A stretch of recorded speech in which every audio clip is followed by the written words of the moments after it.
The 93X Half-Ass Morning Show podcast is sponsored by Standard Heating and Air Conditioning. Don't wait for an AC breakdown this summer. Get a free in-home estimate with Standard Heating and Air Conditioning. Schedule your appointment today at standardheating.com. The 93X Half-Ass Morning Show. 93. That's all my friends that get drunk, and then at the end of the night, they want to get fast food. But I'm never more annoyed than when I'm at the drive-thru and there's drunk people in the back seat, right? They always order better than you. You know what I mean? I'd like rulers, a ox, and a Makita cup. And then I think I would like a large with cream. What? Oh, I'm sorry. And bigger, okay. Oh, well, let me try to recap the order. A crawler, 2 sugar pucks, a Stanley Cup, a large coffee with cream, a raspberry jelly donut, orange drink, and a box of 5 holes. Yeah. Thank you. Driver out. Excuse me, fellas. Can I give you two guys a friendly piece of advice, okay? Don't ever go up to the drive-thru, okay? Always walk up to the counter. You know why? Okay. I'm gonna say, okay. They you at the drive-thru, okay? They you at the drive-thru. They know you're gonna be miles away before you find out you got okay? Shut up! Don't worry, Carol. We're almost there. Peter, why are we stopped? Yeah, I'll have 3 cheeseburgers. Peter, for God's sake, she's having a baby. Oh, that's right. And a kid's meal. And, I guess I'll have fries. If I have fries, is anybody else going to have any? Because, you know, I don't want to be the only one eating them. I'll feel like a fatty. It's showtime. The weekend is effing over. And there ain't a damn thing anyone can do about it. Welcome to the Half-Ass Morning Show. It's 5:42 in the godforsaken AM. Oh, man, I was the anti-Josh this past weekend. Oh, you did too much? I had something going at every turn. Yeah, you were telling me about this earlier, and I feel for you, dude. I had a good time, Cubby, but it about did me in. Too much. You had something every single day. Every single day. Yeah, not good. The anti-Josh, that was me. I don't like to do more than one thing a weekend. It happened for me, too. More than one thing in a weekend. I was pretty slammed this weekend, but not like you. I wasn't staying out too late. Did you throw the wife down? You know, it's really none of anyone but your business. If it was just the two of us talking, then yes, I did. You had one thing going on this weekend?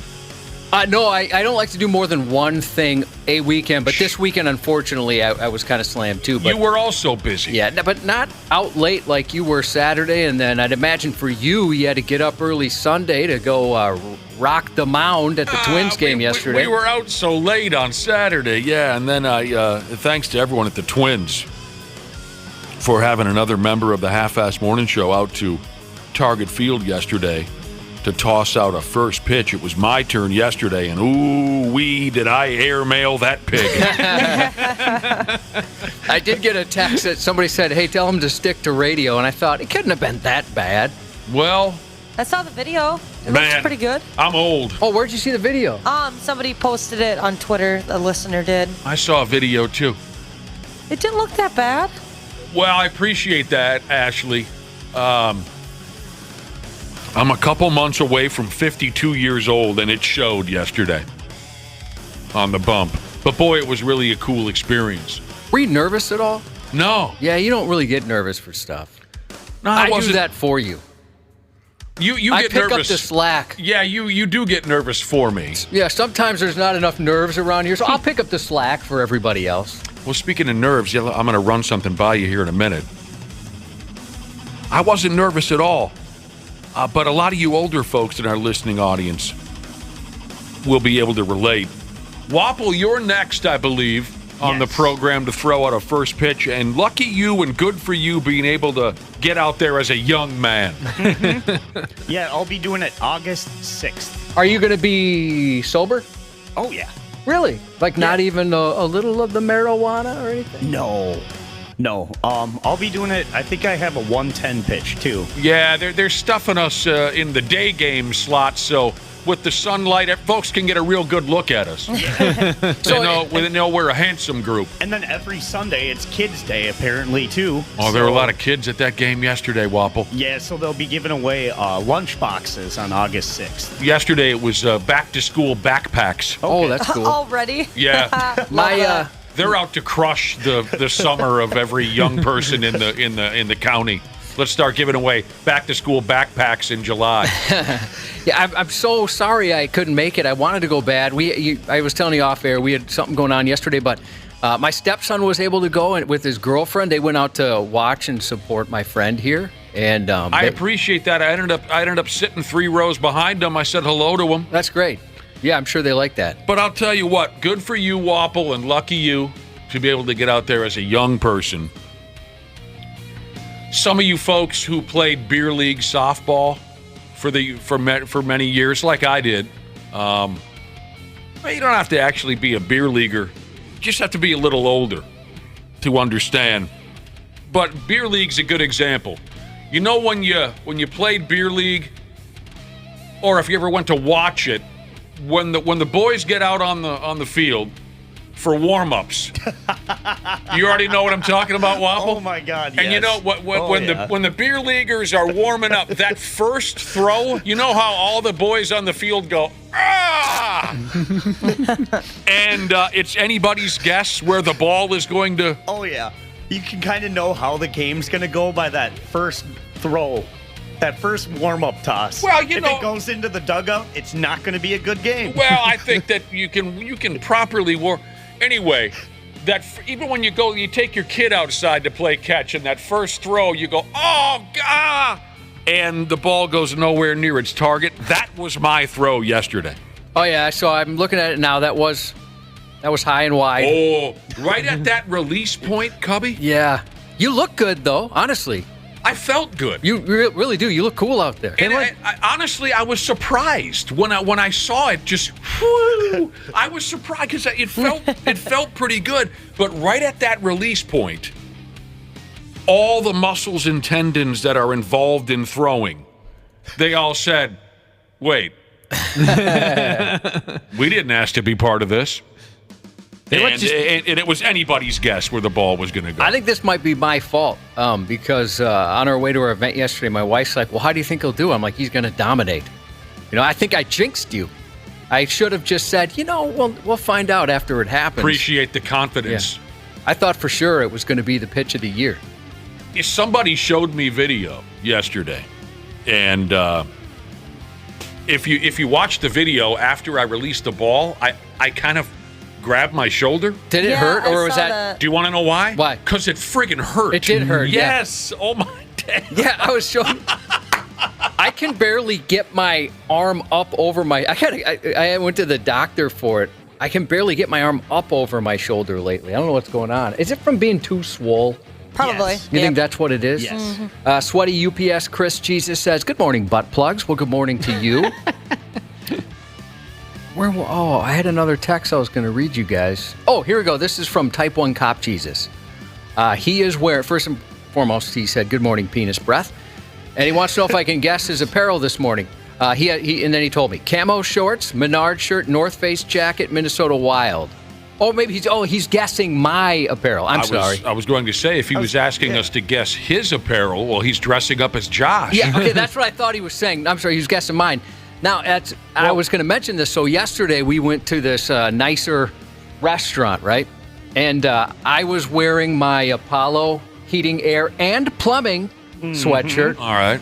The same shorts I have now, some Adidas basketball shorts, and a baseball hat. You are an athlete. Yeah, you are. Yeah, baseball. And then so I was wearing the other hoodie. And my wife is like, we're going to a nicer place. You probably should change.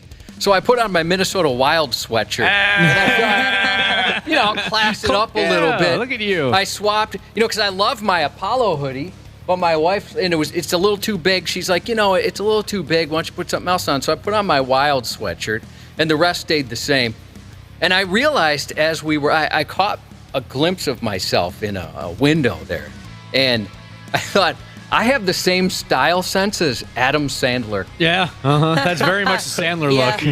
That's rude of you to say, Dana. Why would you say something like that? Does he often dress up like he's about ready to play pickup basketball? Oh, yeah, but the difference between me and him is he plays pickup basketball. Does he play? Yeah. You play some pig on the driveway. I do play pig, but like I said, I can't now because my freaking arm. You do pretty much spend all summer now in those basketball shorts. I love basketball shorts. Yeah. Yeah, Adam Sandler's always in basketball shorts or sweatpants. And his stuff's too baggy, and I like to wear baggy clothes, too. I had a brief love affair with basketball shorts.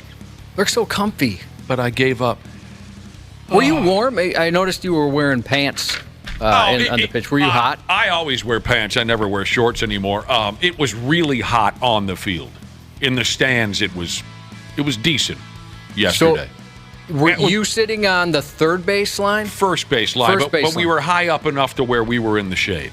Because it's the third base line is where that gets rough. Yes.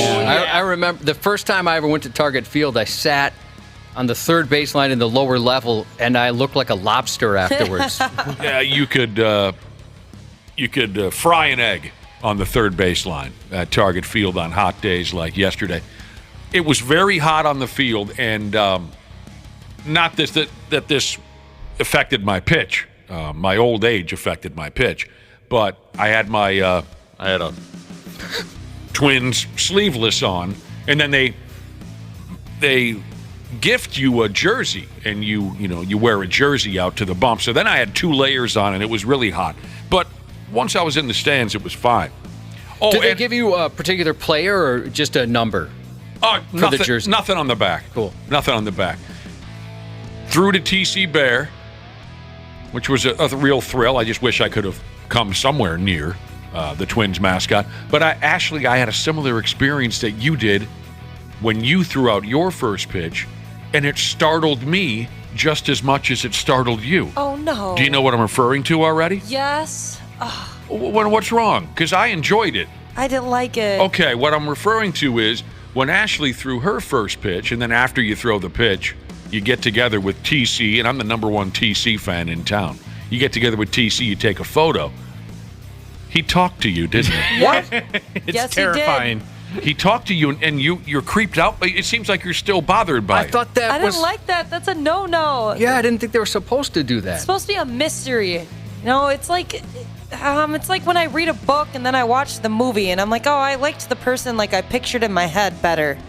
You see, I feel very lucky that TC talked to me. I feel like one of the lucky ones. We have very different feelings on this, but it did startle me. So we after I airmailed this ball and it went far over his head, we gathered on the field, the 2 of us, for a picture. And it really did. I maybe in the video you can tell I'm slightly startled because he said, "Hey, sorry I didn't catch that one." And it kind of sent me, and I said, "Well, don't worry about it, dude. Nobody could have caught that." And then we moved on, but That's cool. He had something. He spoke to me. I'm one of the lucky ones. I'm one of the cool. Yeah, I'm one of the elite. I had the same experience once. I did back when TC used to do the home run derby. It was like get the radio dork out there and have him flail away at some ball. And TC was the man. Oh, he could crush. Yeah. So I'm standing out there. And the guy kind of gives me the instructions. Here's what's going to happen, and then it's just me and TC kind of standing there, and he goes, yeah, here's your little advice. Don't swing if you don't like the pitch. You can take as many as... I was like, well, go! What the hell? Who is that? I momentarily forgot there's a human inside of there. There's a voice in my head. Ted's the only talking bear. Yeah, I was so startled. It was I think that would startle me as well. Yeah, I did. I jumped a little bit. What did he say to you, Ashley? Do you remember? He said, good try. He asked for her number. I would have gave it to him. Yeah, he just said, good job or whatever it was. So the Twins are so cool, and there were so many kind words directed at our program. Oh, that's awesome. From Twin staff that I met in the tunnel, met on the field. I shouldn't say the real thrill, because getting out on the bump was great. And we can talk more about this on Tuesday when Dick Bramer joins us again. He hasn't been on the show in a couple weeks. Lead play-by-play man for the Twins, Dick Bramer, He hasn't been on the show for a while. When he's on the West Coast, we don't try to make him get up at 5 o'clock in the morning to join us. But he'll be with us tomorrow morning at 7:30. Before I went out onto the hill, I met up with Dick, and I got a tour of his broadcast booth, and cool. It was That's great. awesome. Great hooking up with Dick Bramer. Is it as disappointing as this room is here, this building is, or is it pretty nice? It's beautiful. Is it really? I mean, it's beautiful. That's great. The ballpark, Target Field is just a well-kept place. Yeah, it'd just be beautiful just sitting there and looking off into Target Field, seeing the stands. His vantage point, Wapple, his vantage Yeah. point, I mean, his nuts straddle home plate. You know what I mean? From up behind it's beautiful. It was really nice to see him and to have him, walk me around a little bit. That Technology that works and all that? Yeah, hell, I mean, honestly, I didn't even really notice the technology so much that it was just so roomy and clean and beautiful at the whole area where Dick Bramer makes his living. See any of his cohorts? I saw Roy Smalley sitting around doing some game notes on me. Oh, that's cool. On you. Yes. That's great. I didn't see anyone else like that. So, like I said, we can talk more about that on Tuesday when Dick's in the mix. You were telling me off air that he's a lot bigger in person. He is a big dude. He's a tall dude. On TV, he doesn't seem that way. I had no idea. It's kind of like when we met Dana. We've mentioned this before. We did, this was during the pandemic when we first met Dana, so we're doing video calls. Right. And you look kind of short. Do I? On Zoom. When you're sitting in a core. I've been watching Dick Bramer for how many years? All of us have. I don't think I've ever seen the man in a pose anything other than waist up. I've seen him at Target Field, but when they're doing during the commercials and stuff like that, where you walk by, but he's sitting down. I mean, I don't know. I mean, he was. I'd say he's 6'2". 6'2". Oh, big dude. Funny guy too. We had some laughs. And then furthermore, on my ridiculous, did way too much weekend, however you want to say it, my busy weekend. Saturday night, like Josh said, I was out late at the Tom Kiefer show at Medina Ballroom, and I apologize. I go on and on about Tom Kiefer whenever I see him. He is just one of the best acts there is. How much Cinderella stuff did he do? Majority. Oh, it was? Okay. Because I know he's got a couple solo albums, and his most recent one, I've only heard one song, but it kind of sounded country almost. Would you say... See, his most recent one, I think, is borderline grungy. I've only heard one song off it. Okay. His very first solo album, and I can't think of the titles of these records, and I've listened to them. He probably did 4 solo songs, and the rest was all Cinderella. He played... I bet that's what the fans Somebody wanted. Save Me, Falling Apart at the Seams, Don't Know What You Got Till It's Gone, Coming Home, Nobody's Fool, Shake Me, Shelter Me, Gypsy Rick. He does... Oh, nice. He does... I love Gypsy Rick. He is absolutely... Most of your favorite singers or bands don't put in half the effort that Tom Kiefer does on stage, and he should be better appreciated for it. So, I mean, the Cinderella stuff would be tough to sing back then, and he can still do it. Rips through it, man. That's crazy. I mean, you can tell the man has had 7 throat surgeries, and he's 61 years old or whatever at this point. I mean, it's never going to be like 1988 all over again. But, I mean, damn close to it. What about his band? Were they all ripped like 22-year-olds, shirtless? No. That's what I expected. It seems like that's how it goes, like an Alice Cooper or something like that, right? Yeah, he doesn't play that game. And that's part of what makes his show so great, is his band is lights out, terrific. His wife is a backup singer. It's just, I can't say... I'm going to crown him the 80s rock champion. That's cool. He's the 80s rock champion because his contemporaries, is that the proper word, Josh? Yeah, that's perfect. They can't keep up with him. I mean, really, honestly, Axl Rose, no. He can't. Vince Neil, are you kidding me? Are you kidding me? He could never sing from the get-go, but he had a nice run. Kip Winger can still sing. There's Kip Winger. He sounds the same as he did in 1989. He is one that I would put on par with Tom Kiefer. I mean, Stephen Pearcy. That's rough. It's been over for years, and don't get me wrong, I'm fans of these guys. I am. Well, most of them. Sebastian Bach, it's over. Don Dokken, over. Bret Michaels, he never could sing from the get-go. Now, he puts on a good show, but Bret Michaels can't sing. Sammy Hagar still has it.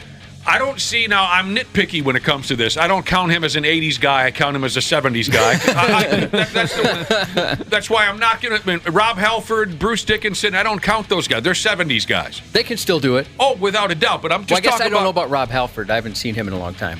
Still pretty damn good when you consider what Rob Halford used to do. You know what I'm saying? The levels that Rob Halford used to reach. He's still doing pretty good for a guy who's 75 years old. But I'm not counting. I'm just counting 80s.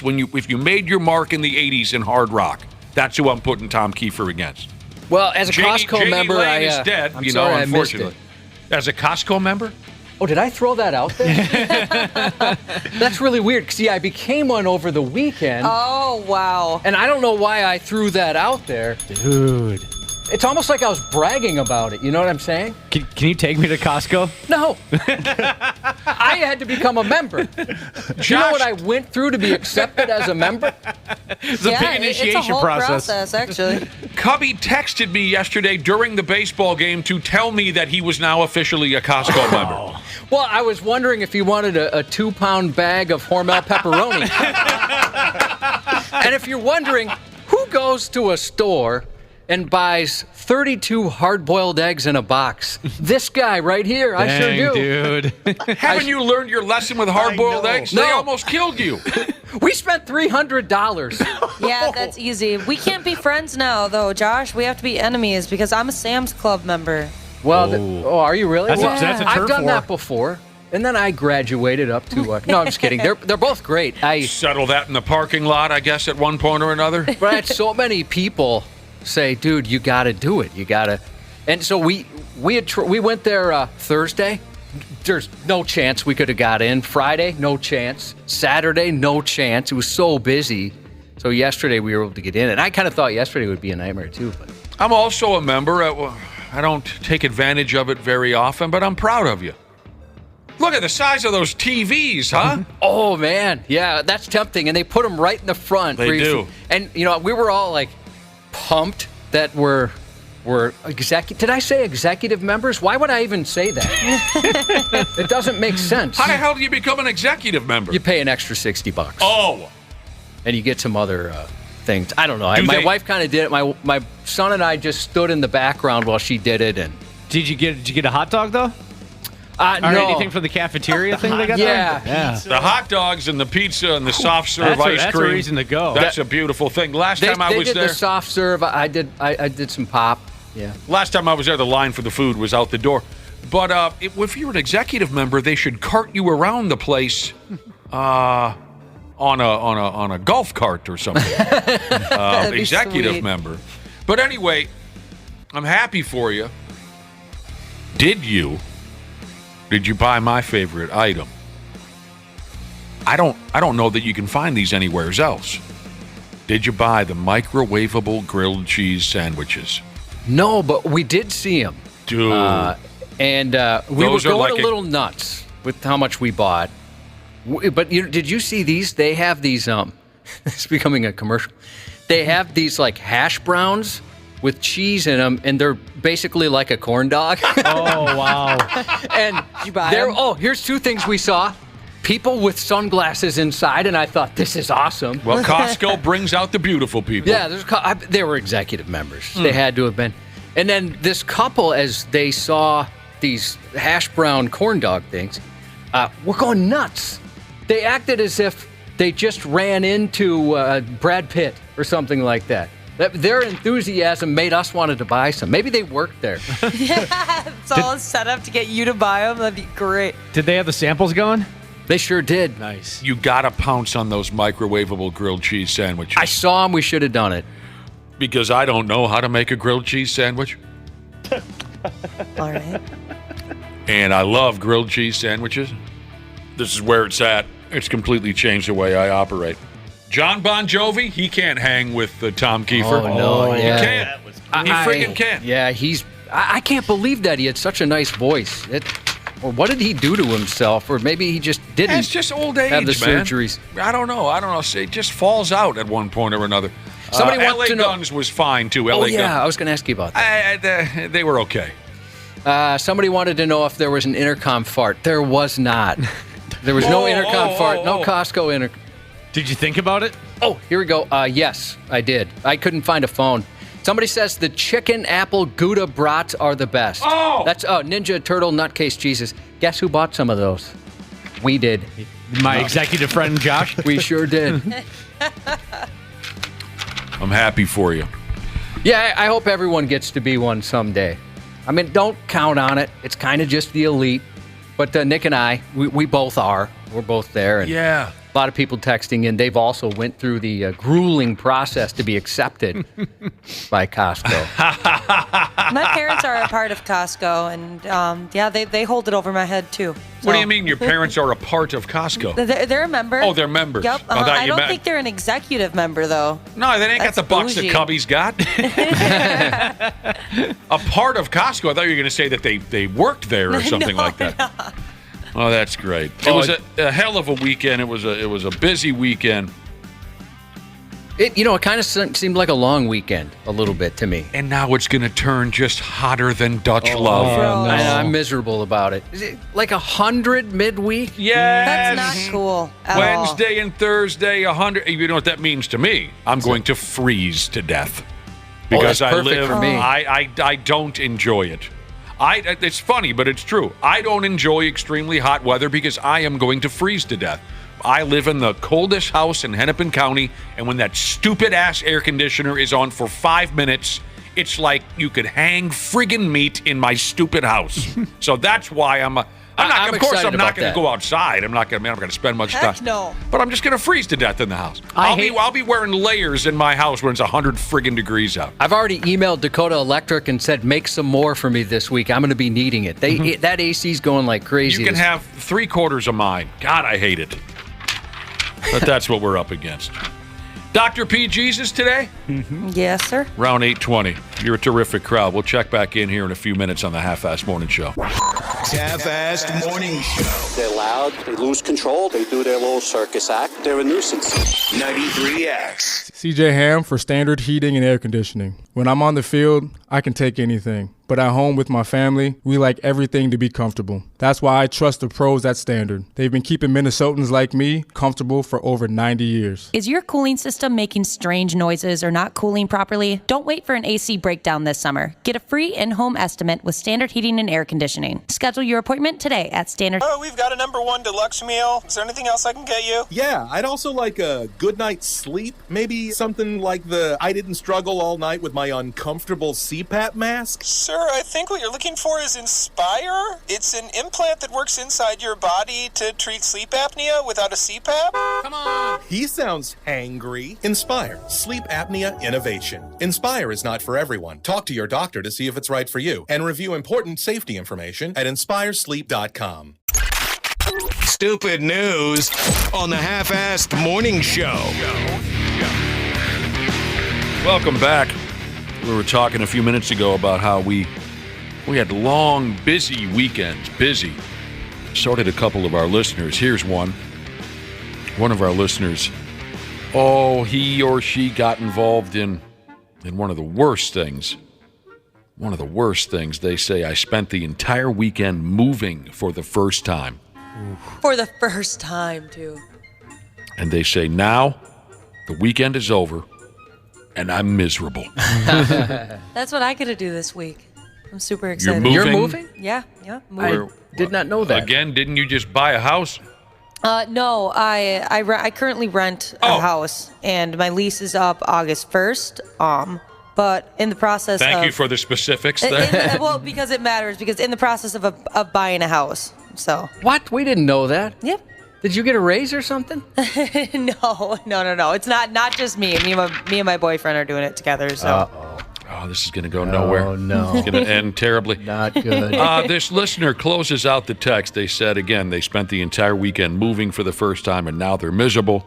They close out the text by saying, I will die at this address. We all know the feeling.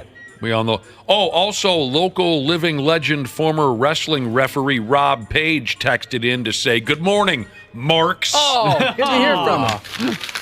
I'll tell you, we have some new neighbors. They just moved in on Friday, and we went just to say hello and welcome to the neighborhood, check out their stuff to see if we want to use any of it, become friends. They've got a pool, that kind of thing, so we got to get in good. Smart. And the poor woman, the mom, she looked totally flustered. I mean, you could tell they were really stressed about what was going on, and I remember that feeling. So look forward to that, Ashley. That's a lot of fun, that moving. Well, we're smart enough where with at least one of the houses we have a moving company, so they're gonna pack. Well, that's the only way to do it. Yeah, super psyched about You're that. buying a house? Yep. Together with like both your names? Yeah. Oh, this is going to be so bad. Oh, no. We'll get to the misery in the coming months and years, no doubt about it. But what was I just saying in the lobby a week ago about buying a house? No one ever listens to anything that I say. I know, you told me not to. I know. When Josh and I give advice up and down to you young people, it goes in one ear, out the other. No one listens to a friggin' thing we say. To credit you guys, you do come back and say I should have listened. You do. Usually you come back. He's right. He's right. There's no decency left in this world. No respect. That's all gone. It's a shame.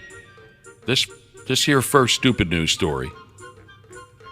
It's difficult to imagine how or why anybody could do this. How anybody would think this is funny. But a lot of people are just garbage now, and garbage people do terrible things. First thing I'll tell you is where this terrible thing happened, just so you know. I've never even heard of these places. Apparently they're tourist spots. Maybe you've heard of them. Magaluf is one of the names here. And then there's a place called El Arenal, Majorca. I feel like I'm saying made-up words here. I used to summer in El Majorca. Majorca. You did? Yeah. Anyway, locals, wherever that is, they're pissed. A video started going around, like they do, of a tourist in this area, full on taking a Duke on the face of another man. That ain't right. Who appeared to have passed out on the street of this supposed vacation spot. One dude's laid out sleeping. A guy walks up and makes a turd on this dude's effing mug. While somebody records it all, and they're laughing as if this is cute. I'm sorry if I'm coming off like a stiff here, but there's absolutely nothing funny about this. Yeah, I don't want that to happen to me. Yeah, I don't want that to happen to anybody. I mean, unless that's tradition and an honor in El Arenal, Majorca. I never saw it during my summers there, Josh. You never did that to anybody? No. Social media dorks are sharing this video. Now, personally, I wouldn't do that.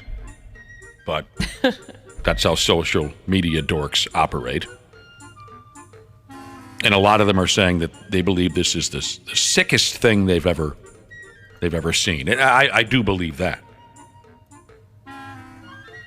Like I said from the get-go, the locals in this neighborhood are going after the Dutch and German tourists who come to town for vacation. They've been calling them aggressive, drugged-up drunks, and they don't want them coming around anymore. And hell, I don't blame them at all. Is this video? Please tell me it's not up on our website. No. Thank God. Like I've said before, I don't get us anymore. I don't get it. Me and my pals did some things back when we were young, don't get me wrong. And yes, sometimes even turds were part of the things that we did. Pranks, that kind of thing, right? Sometimes turds were involved. This is way too far. And I hope this prick bastard that did the deuce, I hope he goes to prison. Same. If I'm the dude, I bet that is something you can get in a lot of trouble for. Don't you think? I hope every bit of that trouble comes down on the head of this friggin' guy. The video's kind of gross, I'll be honest. Oh my God! Were you able to actually watch it? Yeah. Oh, I could. Josh, brave. I'm pulling it up right now. I'm going to check it out. There's no way I could watch this. Nope. Want nothing Did you to do see with just this. the picture of what happened afterwards?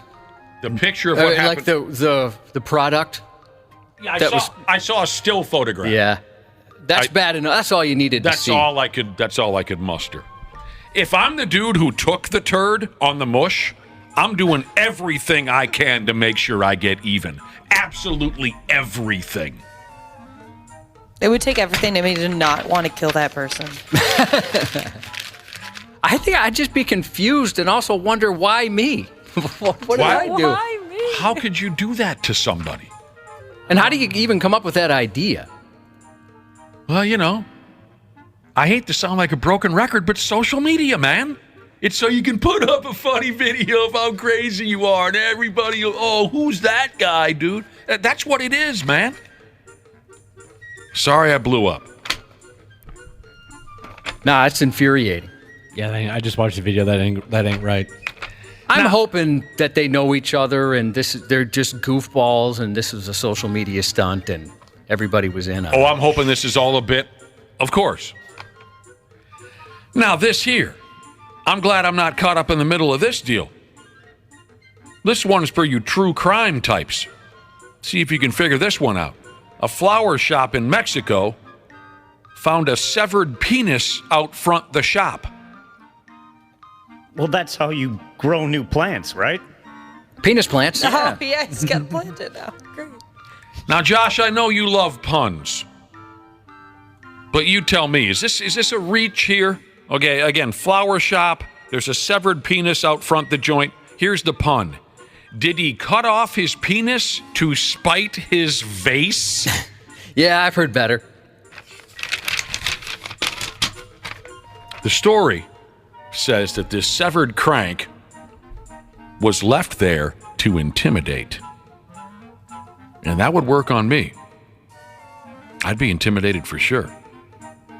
Earlier this month, a mysterious box was found at the Rosas de los Mojis flower shop near Mexico City. And first off, folks thought it was a damn bomb. A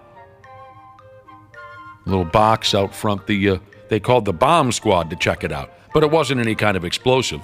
The package was decorated with a funeral floral wreath and a dong torn loose from somebody was found in there. There was also a sinister note that said, quote, "The reflection of your actions, so you can educate yourself and get off my balls." Cops haven't said yet who they think is responsible for this, nor do they know whose pecker was donated to this updated version of a D in a box. And this isn't the first whack-ass item that's been left outside this particular flower shop. They've found creepy mannequins out front the place before, along with a depiction of someone called Santa Muerte, who is apparently also known as Our Lady of Holy Death. This place sucks. I don't know if this has anything to do with the stray penis, but it says here a few months ago, cops were involved in a shootout with gang members in front of this same flower shop. I'm packing my things, Cubby, and leaving town if I'm in that neighborhood. Yeah, that's just weird. Before the bad guys, find out that I have a formerly very active penis. They'd probably put mine in a ring box just to humiliate me even more. I wouldn't put it in a ring box. It'd be a shoe box. No, it wouldn't be a shoe box. It would be a... You want to hear another creepy message-sending kind of a story? Yeah, I like this stuff. Some gal who got dumped by her boyfriend... Some gal who got dumped by her boyfriend has been putting a dead fish in his mailbox every day to make him miss her. So you're saying that... yeah, who wants to go further with that? She's saying that dead fish somehow should remind him of you?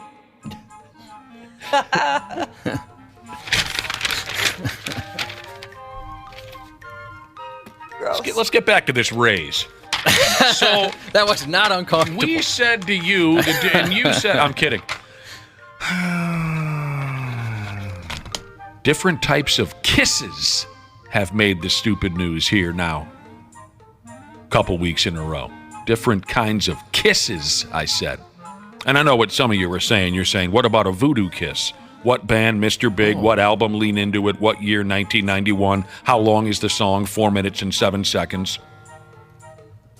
Did you watch their recent show? I watched a little bit of it and I cried. Yeah, they sounded great. Mr. Big's playing in Japan again. You guys know about Mr. Big and their relationship with Japan. Was it sold out? Yes, of course, 11 times. One of 11 shows. Josh sent me video of their first show. I cried. It was awesome. It was awesome. We talked about hickeys last week. A hickey killed a young kid dead a few years ago. We talked about that last week. Now we're going to cover ear kissing. And that's because a young Chinese gal had her eardrum ruptured for her when her boyfriend accidentally created too much suction pressure while kissing her ear. I'm not sure what the hell he was doing there, like straight up sucking on her damn ear hole? Maybe just on the way out of the kiss, I don't know how easy is it to do that. Strange. I bet that hurt a lot. Yeah. Oh. A couple of our listeners have texted in to say, while we're discussing kisses, can we again talk about Poseidon's kiss? I'll tell you what, the first time I heard that I almost died laughing. That was so good. For folks who don't know, Josh, tell our listeners, I should say, what we've been told is the definition of Poseidon's kiss. Well, that's when you're going number 2. Sure. And the water splashes up and, and hits your bottom. Hits you on your bottom. Yeah. Poseidon's kiss. Never heard that before. That's brilliant. Cactus Jack. Bang, bang. He's back. I wanted to see if you were still there, if you were emailing corporate or something over there. No, I'm here. Updating your LinkedIn profile. Dear Mr. and Mrs. Cumulus, I have an issue. So this gal went off to the local hospital because her ear hurt a little bit. She couldn't hear nothing out of her left ear. Doctors took a look-see. They found dried blood on her eardrum and saw that she had suffered an eardrum perforation. There was a hole in her eardrum. Doctors asked her what happened. She said that her boyfriend accidentally sucked on her ear canal. There's a lot of passion between these two, Josh. I guess so. I want to suck your ear canal smooth out of your skull. You are pretty, I'll tell you right now. She also went ahead and said when he kissed my ear, he sucked it hard, and it made a pop sound. And after that, I couldn't hear jack squat. As you might imagine, this is very uncommon. Most folks have an eardrum give way due to explosions nearby, not from aggressive tonguing. When's the last time any of you went after an ear while in the throes of physical passion? I don't think I've ever nibbled on one or whispered in one. Now, in junior high, I remember there was something about ear tonguing. We tongued ears in junior high. Yeah. I remember it happening to me. I can't remember a specific time where I tongued an ear myself. This is a regular occurrence in my life. I do a lot. I'd say yesterday, 12 hours ago. Mm-hmm. Giving or receiving? Both. By people you know or strangers? Only strangers. You guys set up. You're still going after the ears, Yeah, huh? I like the ear. I haven't thought about the ear as an erogenous zone since I was 13. So you like it? Yeah. So I'm sorry. Did you say you do it or he does that? Both. Really? Mm-hmm. And Wapple, you said you were a part of this? Yeah, I do it to her. I really don't like when it happens to me. I don't like being tickled. Yeah, I feel like it would tickle. Get out of here with tickling. So does she request it, or it's just something you do and she's never really said too much? She hasn't really said too much, but it seems like she likes it a lot. I don't give a rat's ass about the ear. I never even think about it. No, it's almost like I'm not even aware that they're there anymore. Yeah, give it a little bite. My wife, Dude. How's that sound? my wife, she's got satellite dishes on the side of her head. Oh, I do too. So you can see those ears. But I remember, back at the movie theater when you were 13, yeah, we would tongue ears up and down. Yeah, I've never been involved. I missed that. And we talked about hickeys last week. You're still dumping hickeys? Yeah. Boy, it's like middle school over there at your place. I like to have fun. I'm sorry I like to have fun. That was so genuine and sweet. I like to have fun. I like to have fun. I also like to have fun. Man, this is a tough one to talk about. Even tougher to look at the pictures. A gal in the United Kingdom summers. She had four skins. She had 4 pounds of her skin cut loose as part of a weight loss surgery. You guys have heard of that gimmick, right? Yeah, where they have all the extra skin afterwards. Yeah, they got it laying around the emergency room. She's upped and taken her flappy-ass old skin and turned it into human leather. Put the lotion in the basket. Yeah. I did ask to keep my skin. Well, so I have tanned it into leather. Human vegan leather. Human vegan leather. Yeah, I don't know what that means.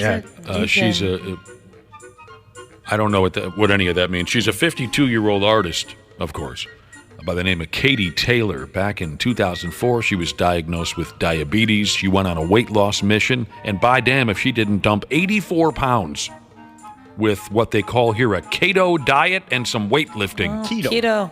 Nice. That's impressive. A Cheeto diet? Keto. Cheetos. Next thing, she had surgery to trim the loose, baggy skin from around her stomach and got the idea to turn the dead skin into art. An interesting twist here in the story. So Katie's laid out at the hospital after they cut all the skin off of her, right? Her friend brought the 4 pounds of skin back to Katie's place in the front basket of her bicycle. Once Katie was up and around again, I guess this is how you preserve human skin. I wouldn't know.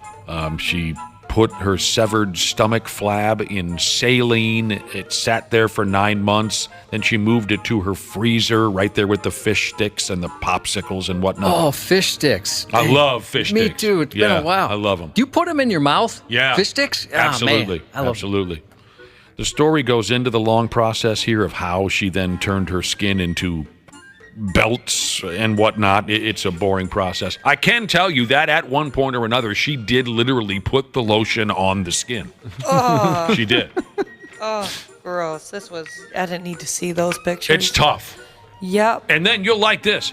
Her stomach skin, which is now leather, still has her cesarean scar, stretch marks, and hair on it. Memories. I wonder what possesses a person to want to keep that. It's that artsy mindset. Yeah. It's that deep, everything is so deep and meaningful mindset. Maybe a hoarder? Boy, that's quite the hoarding. I want everything my body has ever produced. Yeah. There are those folks out there. My placenta, keep it. I know someone who's done that. Toenails, keep them. Know someone who's done that. I'm surprised they let you keep certain things, because when I got my wisdom teeth out, I asked if I could keep the teeth. I was probably just trying to be creepy, but they wouldn't let me have them. Oh, really? Yeah. Same thing happened to my buddy when he got his appendix taken out when we were teenagers. He wanted to keep it. He wanted to keep it. They said no.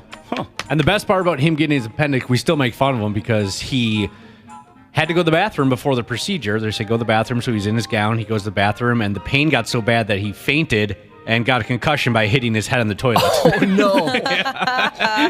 So he had to miss a little extra of the soccer season that year. Man, some dudes, not just dudes, some folks don't live through hitting their head on the toilet. Yeah. Mm-hmm. That kills folks. So we had talked about Poseidon's Kiss. Mm-hmm. And if you're just tuning in and you're not familiar, it's when you go number 2, the water splashes back up and it hits your tender bottom. 4 before 34 Jesus wants to know, if we've heard of the mermaid kiss. No. Anybody familiar with the mermaid kiss? No. Go ahead. It's when you go number 2 in a fresh biff and the blue splashes back up. That's quite a distance. That is. Has anybody ever? That's got to be super rare. And what are you dropping a volleyball down there or something? I feel like I need a shower after that. I do like the smell of that stuff. I do too. Whatever it is. It's invigorating. Gross. All right, You're Josh. gross. What happened? What's gross? That we like the smell of the biff. No. What the blue stuff? the When blue it's a stuff. fresh, I don't like it. Really? Oh, it's beautiful. It just reminds me. I think it's probably just that's the only thing I correlate it with. So I'm just like, ugh, gross. You spend Smelly too bad. much time with your tongue in your boyfriend's ear, for God's sake. Live a little. Next time you're at a campground, and here comes the turd burglar, and he sucks out, and then he puts the blue stuff in. Just take it in. Go in the fresh one. All Yeah. right, Have you had? You've never been in a breaths. fresh one? Yeah, I have. I don't know. It just makes me doesn't really do the trick. You're not letting it soak in. Okay. You're not being patient. Got to spend some more time in there. All right. Josh, you were once the unofficial mayor of Chipotle. They gave you a lifetime achievement Iron Colon Award or I something. was didn't a it? master burrito ambassador. That's Yes. right. I technically still am. I still have my MBA. Oh, I'm proud of you. And yeah, that's for life when you get a master. What do you call it again? Master burrito ambassadors. That what they dub That me. doesn't go away after a year. I mean, you carry that title for life, and we're all very proud of you. According to this next story, there's a Chipotle restaurant in Florida where if you're not careful, that joint will straight up steal your husband. Do you guys know what a Yelp review is? I do, yeah. I want to read them sometimes, but you got to be like a member or however it works out. I don't know if you have to pay for it, but you need an account. You complain about your neighborhood restaurant? Is that pretty much what Yelp... Yeah, and you go someplace, and if you threaten to give them a bad Yelp review, you put that out there. Yeah, Randy Marsh did that once. That's true. A number of Yelp reviews claim that a certain employee at this particular Chipotle, she goes ahead and seduces married men.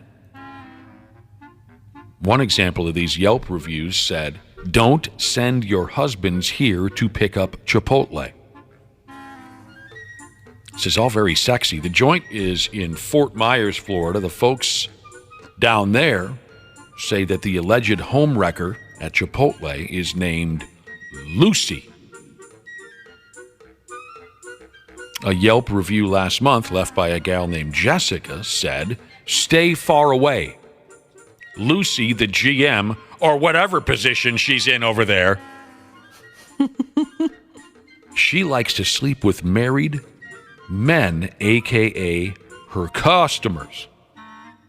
And after Jessica coughed this up, several other reviews popped up with similar claims, saying things like, "Lucy is a peg. She slept with my husband too. They need better customer service that doesn't involve my bed. And the guac sucks too." Just throws in the guac. It's unnecessary. It is extra, you know. They mentioned that. Did they? Yeah. No, when you go there, they mentioned that it's extra. I gotta meet this Lucy. I'll tell you what. There's one of the 2 Chipotles we have in Eagan. We're getting a third. Anyways, there's the one we go to. The line of dudes, it's like thunder from down under. My wife's going to leave me for those. Oh, I'll go pick it up. She's always volunteering to go pick it up. The dudes who serve the joint. the guys on the line. Oh, really? I mean, they are all her type, too. What the hell's going on over there? Someone else... other folks got up on Yelp and made cute jokes. One said, "Lucy went above and beyond when handling my burrito. I will be visiting this location much more frequently." Someone else said, "You have guac to be kidding me. Lucy banged my husband." This has got to be a joke, right? Somebody started it Hell, and people I don't kind know. of jumped in. I'll tell you what, I can find out. I can. I got a pal that lives down there. I got to tell him to stop by there. And he's married, right? He's married. He doesn't act like it, but he doesn't act right? like he's married, but he is. We gotta have him test this out and see if this Lucy gal pins him or not. Is he in the Fort Myers area? Yeah. Dude, Perfect. no way. He's up here now, but he'll be going home, here shortly. I'm sure to visit. 2 things. See if he can sleep with Lucy. Ask if that's true about the guac, because I don't believe it. I will. I'll ask him to test them both out. Sports on the 93X Half-Assed Morning Show. High pop. I'll tell you what, it dropped. Here comes Rosario. He's going to score. 3 Phillies were all looking at each other. Nobody took charge. How about that? I don't really know why is the media picking on the Phillies. Not that I have any love for the Philadelphia Phillies, but they had a game against Cleveland over the weekend.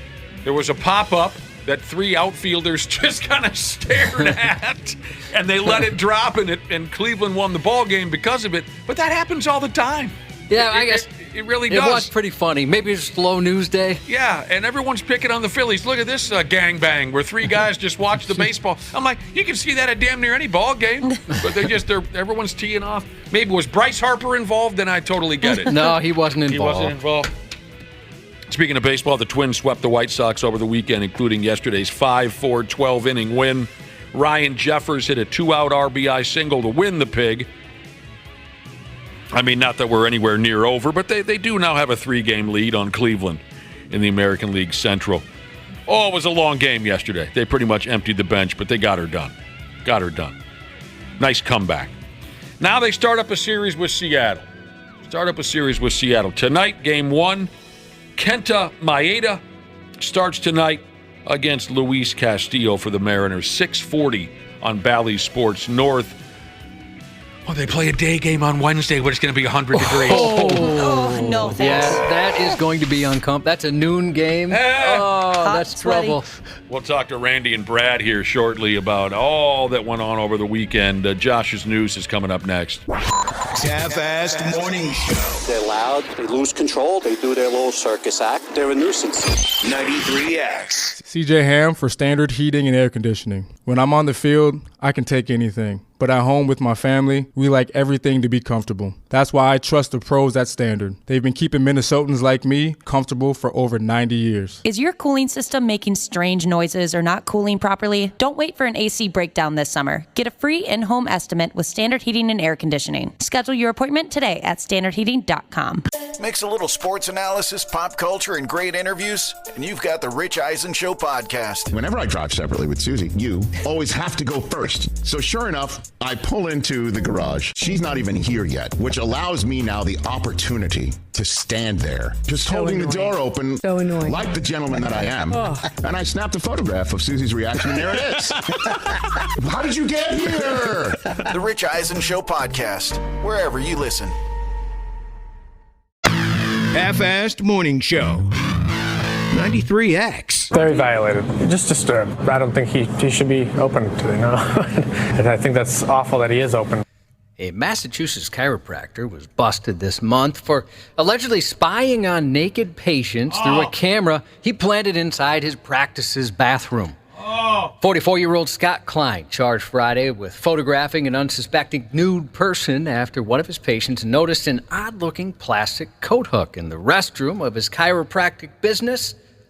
What's it called? Oh, yeah, Back on Track. My concern is if he had been taking any video, if any of that had actually been for sale, or if he had been sending it since he had been making pornographic videos. I'm a little concerned that that stuff is out there. The out-of-place hook was hanging on the wall directly next to the toilet tank and had a small blue light emitting from its side, the prosecutor said. How'd they ever recognize it? Friggin' moron. The patient took pictures of the device after realizing it appeared to contain a spy camera, complete with a lens on the front, a USB port. This is the worst spy camera ever. An on-off switch and an SD memory card. I just took it because I just said I need some sort of proof. I knew I couldn't put it in my pocket because if I put it in my pocket, he was cracking my back, so he would have found it. I said I'm just going to record it just to say that I have it, just in case, and then get out of there. This guy bought the world's worst spy camera kit from Mad Magazine. Yeah. It just says, this is definitely not a spy camera. It's got one of those big, red lights that flashes when it's recording too.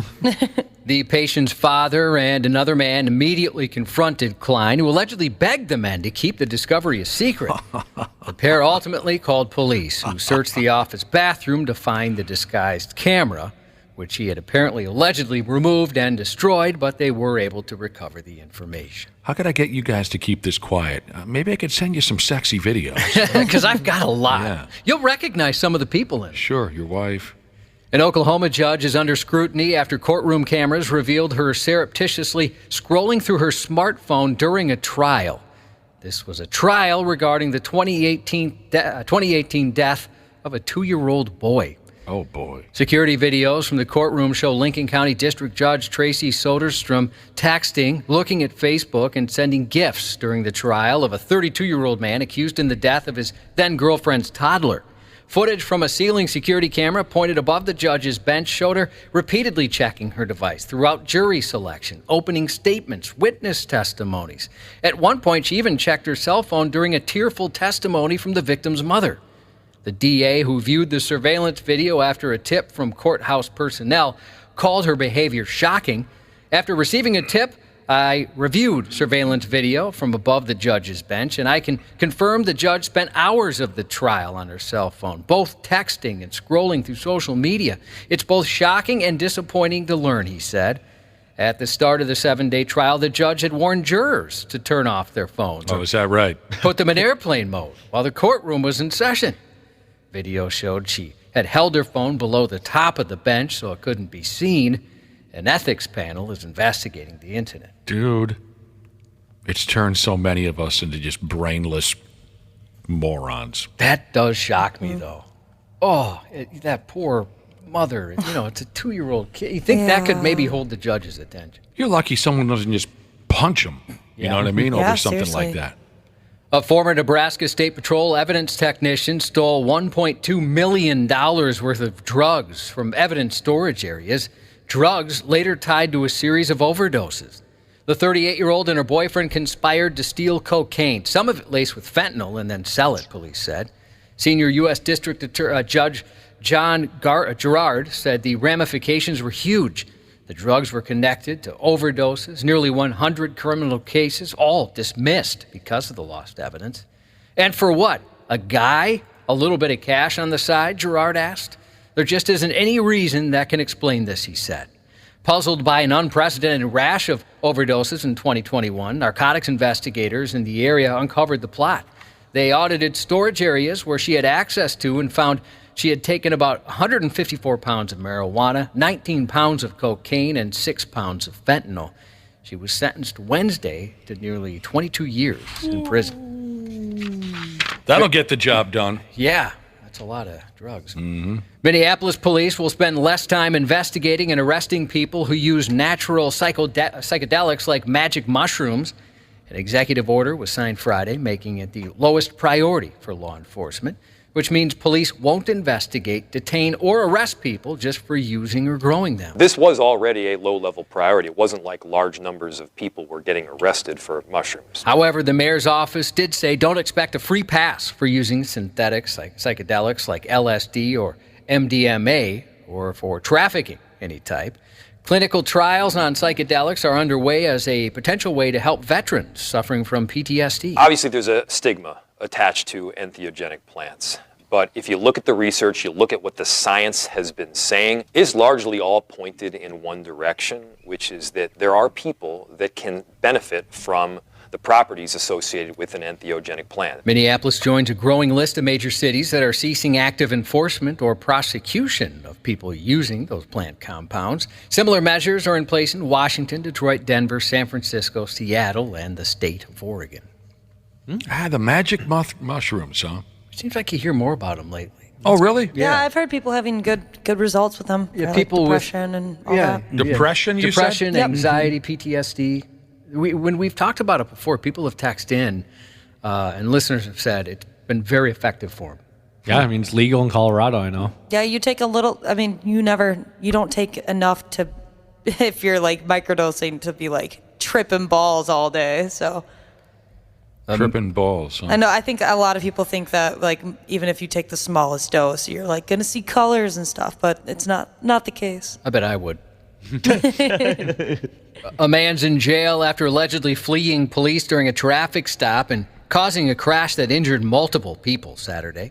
According to a news release from Bloomington PD, the suspect was pulled over about 12:30 p.m. on Nicollet Avenue at 84th Street for several traffic violations. When the driver handed over his license to the officer saw what appeared to be narcotics inside that vehicle. And then the driver held up a baggie to the officer that had suspected narcotics inside of it. The driver, realizing what he had just done, cursed and then fled in his vehicle northbound on Nicollet Avenue with officers in pursuit. You realize what you've done? Police decided against the chase due to traffic conditions, as well as the fact officers knew the identity of the suspect. However, a short time later, that vehicle crashed, resulting in multiple people being taken to the hospital. Aye. Oh, no, that's not what I meant to show you. A Florida man was accused of leading police on a chase that reached speeds of over 120 miles per hour Wednesday. Oh, I can't hang with that. And he had a strange way of describing that experience. He said he felt like he was playing the video game Grand Theft Auto. We've heard that before, haven't we? This might have felt like a game to this individual, but in reality, he put the lives of other motorists and our deputies at risk, the sheriff said. Deputies later discovered he was driving on a learner's permit at the time of that incident. Yeah. The Woodbury Police Department will soon start using sticky GPS launchers, known as Star Chase, as an alternative to pursuing stolen vehicles. Was described to me as a high-tech T-shirt launcher. I'm going to need one of these. Tell me about this. This sounds fun. They use pressurized air to shoot out a tag, which is 6 inches long, a cylinder that contains a GPS tracker.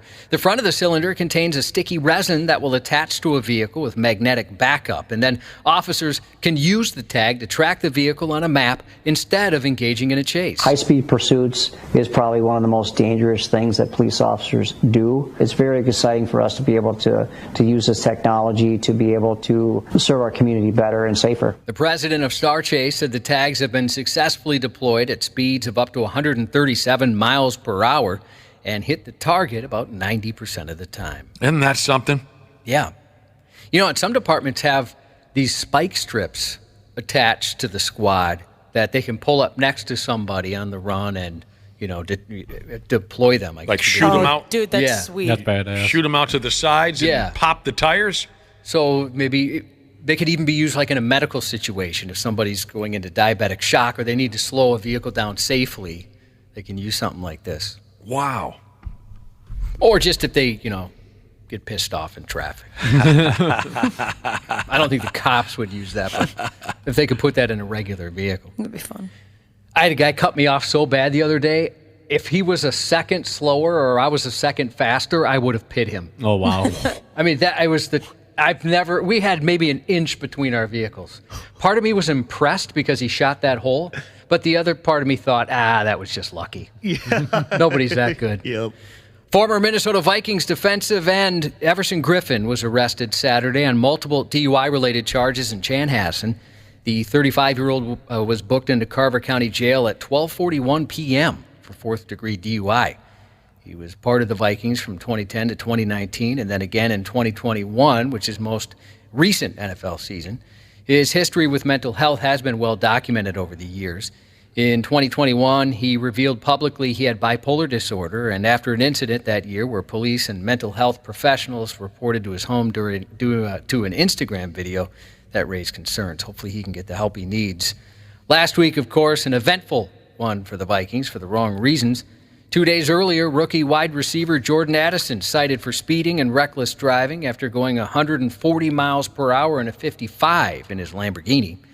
He released a statement Friday apologizing for his actions. Have there been any ads in the paper where the Vikings are looking to hire some drivers? Well, I thought they had them. You know, every team does, yeah. Every athlete has a number they can call if they need help or if they need a ride or something. And oh yeah, we've heard about that. A lot of them don't do it. A Delaware County, well, that's because they probably don't drive Lambos, whoever's picking them up. Don't want to get picked up in a minivan. No, I got a Lamborghini here. I think I'll be seen in this. Lambos, he says. A Delaware County, Pennsylvania man was arrested and charged with his 12th DUI.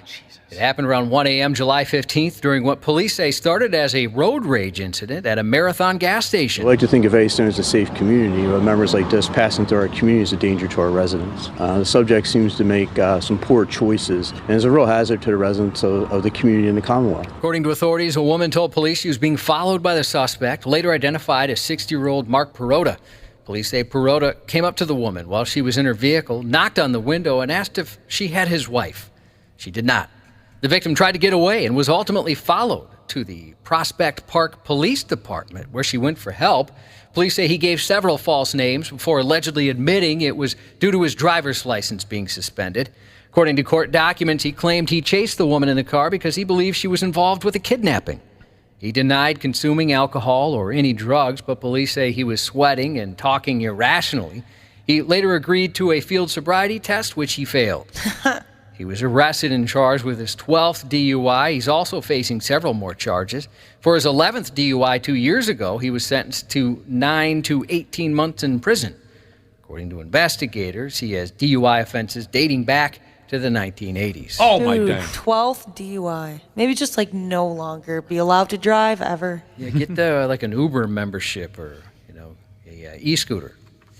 A Florida woman was arrested for drunk driving after her late-night run to McDonald's. Valerie Wolford was arrested Tuesday for a DUI after Claremont police saw her fail to stop properly at a red light. She allegedly stopped past the white line and then slowly went through the intersection, even though the light was still red. The officer tried to pull her over, but she seemed unaware she was being pulled over. She continued driving for a short distance. According to the affidavit, she immediately started apologizing to the officer. Even before anything was said, the officer informed her that she didn't stop correctly at the red light. She apologized again. The officer then requested her driver's license, but she handed over her insurance card instead. When asked about where she was driving from, she said she had just come from McDonald's. The officer noted the smell of an alcoholic beverage coming from inside the car. They also noticed there was a hamburger in the front seat, which she was biting into. Nice. Before going to McDonald's, she told the officer she had been in a local bar where she admitted drinking 2 vodka sodas before heading to the restaurant. Oh, happy National Tequila Day, by the way. Ew. Everybody's got that tequila story. Man. I blame that for being in a closet. Peed in a closet with too much tequila. You peed in a closet? I sure as heck did. You were there. Yeah, I was. I didn't see you pee, but yeah, you were in the I was same part of the location. festivities beforehand. You sure were. Futurama Season 11 premieres on Hulu today. Then the series premiere of Son of a Critch on the CW, based on an award-winning memoir from Canadian comedian Mark Critch. Son of a Critch is the hilarious and very real story of a young Mark coming of age in the 1980s. Seth Rogen's wife in Neighbors. Seth Rogen's best friend in the Apple TV comedy Platonic. And Kristen Wiig's nemesis in Bridesmaids, Rose Byrne, 44.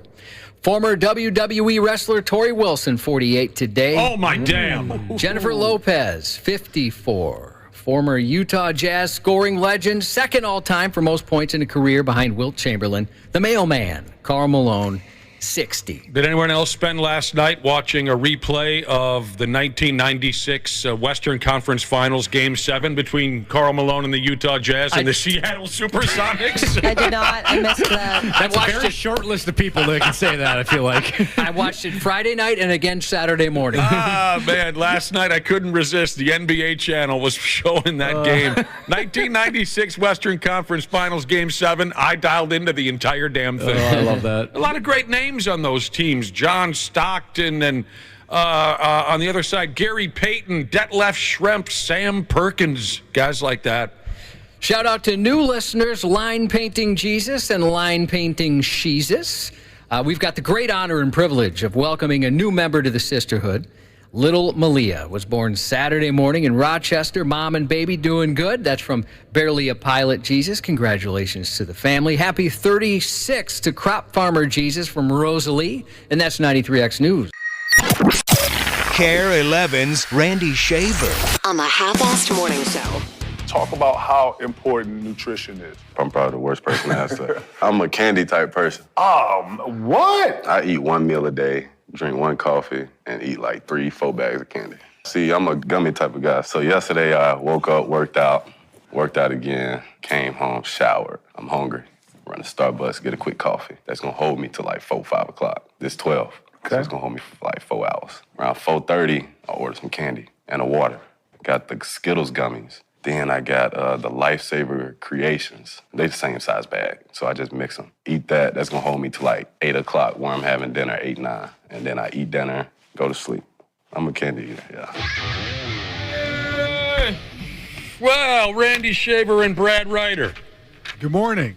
Good morning. And in honor of last week's dad fight, our guest in studio this morning is actor Chris Hemmingsworth. Good morning, Chris. Good morning. Mr. Hemmingsworth. Oh, wonderful to see you again, sir. Yeah. Chris.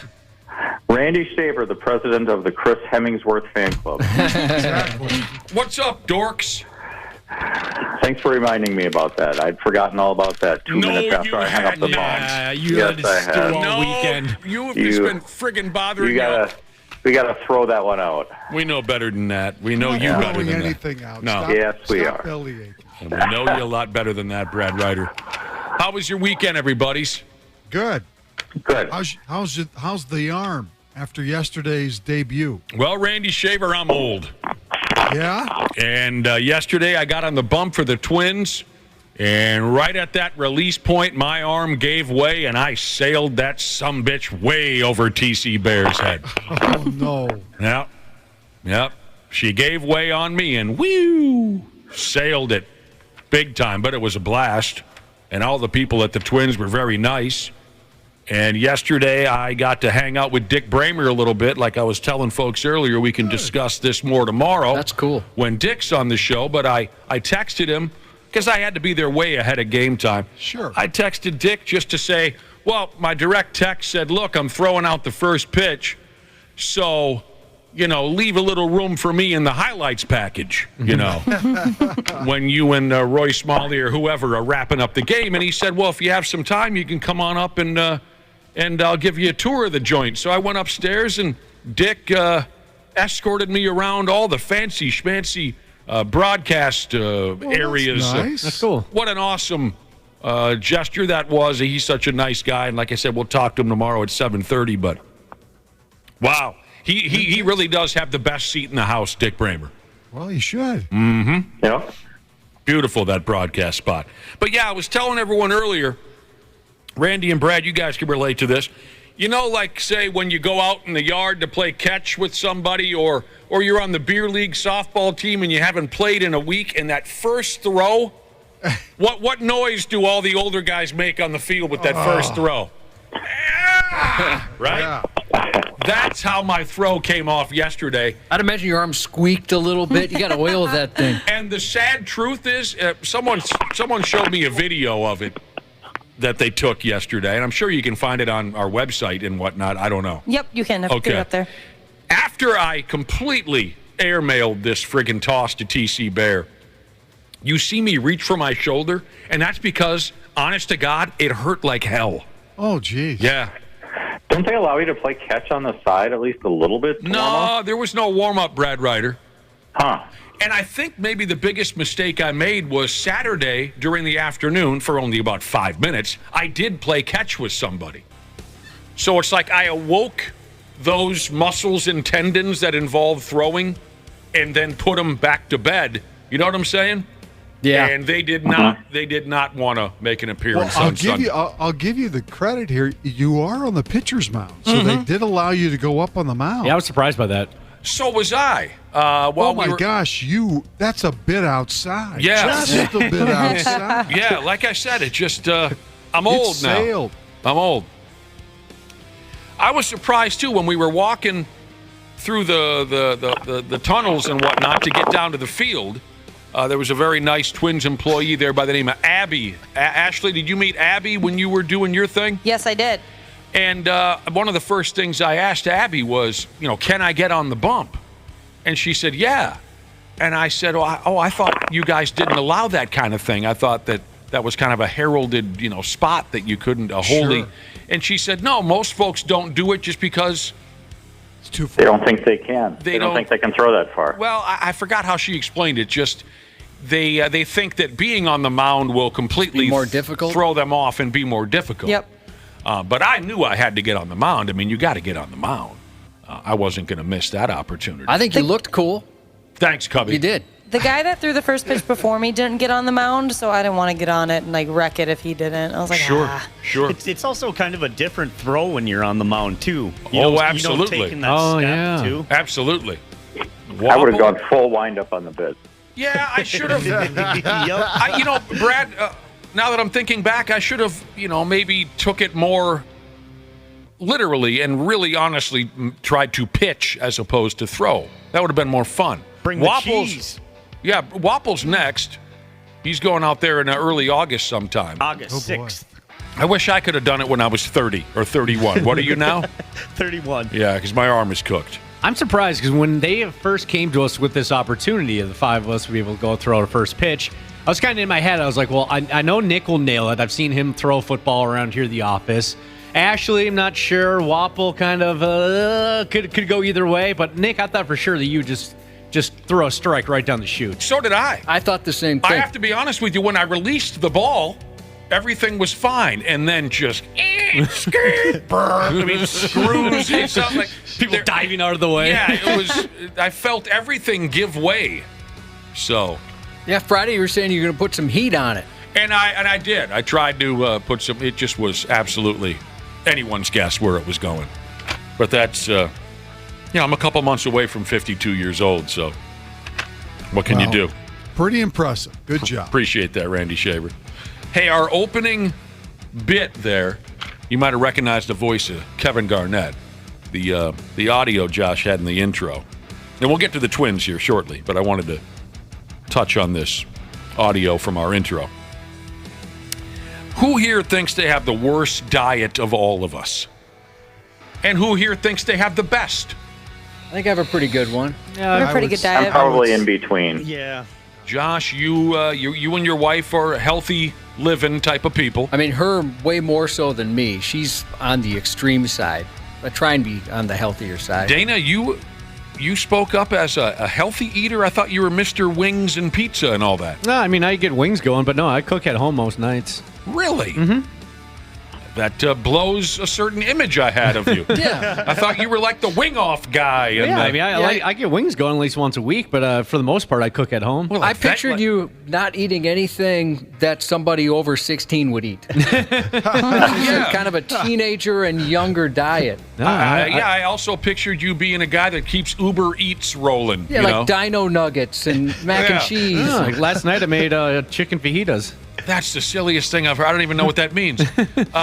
Randy, you're a healthy eater? I am. Yeah. Brad Ryder somewhere in between. Wapple somewhere in between. Mm-hmm. Mm-hmm. Ashley? Most recently, yeah, I've been very healthy, too healthy. Well, then it's got to be me. It would be me. Because everything that Josh assumed your diet was all about, Dana, that's me. That's you. Mac and cheese, hot dogs. I've told you before, I get my balls busted a lot for having a similar diet to a 10-year-old. I love all that stuff. Frozen pizza. Cereal. I would love to see You're how into much sweets lately.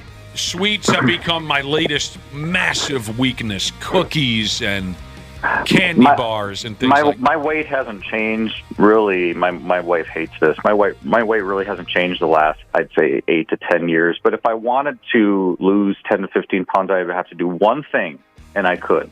It wouldn't be changing a workout. My vice is snacking after like 9 o'clock. Okay. I can't stop doing it because when you work all that time in sports, and Randy probably knows this from working on TV and working late at night, that's so hard to do. Yep. It's so hard to not eat after 8:30 or 9 o'clock at night. So you're saying that if you don't, like, let's say you put on some weight, you can shed it easily just by not eating after 9 o'clock? But I'm saying that would be hard for me to do, but that's what I would do. I've read before that it doesn't really matter. It's just how much you eat during the day. I don't know. I don't follow such things. I mean, I can tell you this much. I lost like 20-some pounds a year or so ago, Josh, a year and a half ago, just because I switched from regular Gatorade to sugar-free Gatorade, or zero, whatever they call it. Yeah, men, it's really easy for men to do that kind of thing. Just like change one thing about their diet and lose a lot of weight. Yeah, I have some women in my life who are very mad at me for how they asked me how I lost all this weight, and at first I didn't know. I said, I don't know. I've gotten skinny, and then somebody woke me up to the fact that it was this Gatorade Zero. Well, because you drink a ton of it. I mean, you were probably drinking like a day's worth of calories before 9 a.m. I can't get enough of this true. stuff. It keeps me going. So my diet is easily the worst. I mean, last night for dinner, I had a beef stick and a microwavable, what was I just saying earlier? Mac and cheese? No. Grilled cheese. Grilled cheese. Oh, my stomach would be so bad. See, like that sounds like obviously like the ingredients aren't healthy, but when you think about the calories that are in that, I mean, it's probably less than like 400. See, so I mean, you're that's why you're not like not that obese. bad. Yeah. I know nothing about calories or what's in food. I just eat it. So I get, microwavable. I was telling the folks about this earlier. Randy Shaver and Brad Redder. Are you aware of the fact that there's a microwavable grilled cheese sandwich on the market? I did not know that. Actually, I should be more clear. You put it in the microwave for 30 seconds, then you put it in your toaster for a regular series, or a regular session in your toaster. I was gonna ask about that I because didn't mean the to bread. mislead you. Yeah, it's unbelievable. You get them at Costco. They're delicious. What you heard in the intro there, DK Metcalf, receiver for the Seattle Sea Ducks. Yeah. He sat down on a Kevin Garnett television show called KG Certified. Anybody watch this program? No, we've pulled clips from it, but I haven't watched it.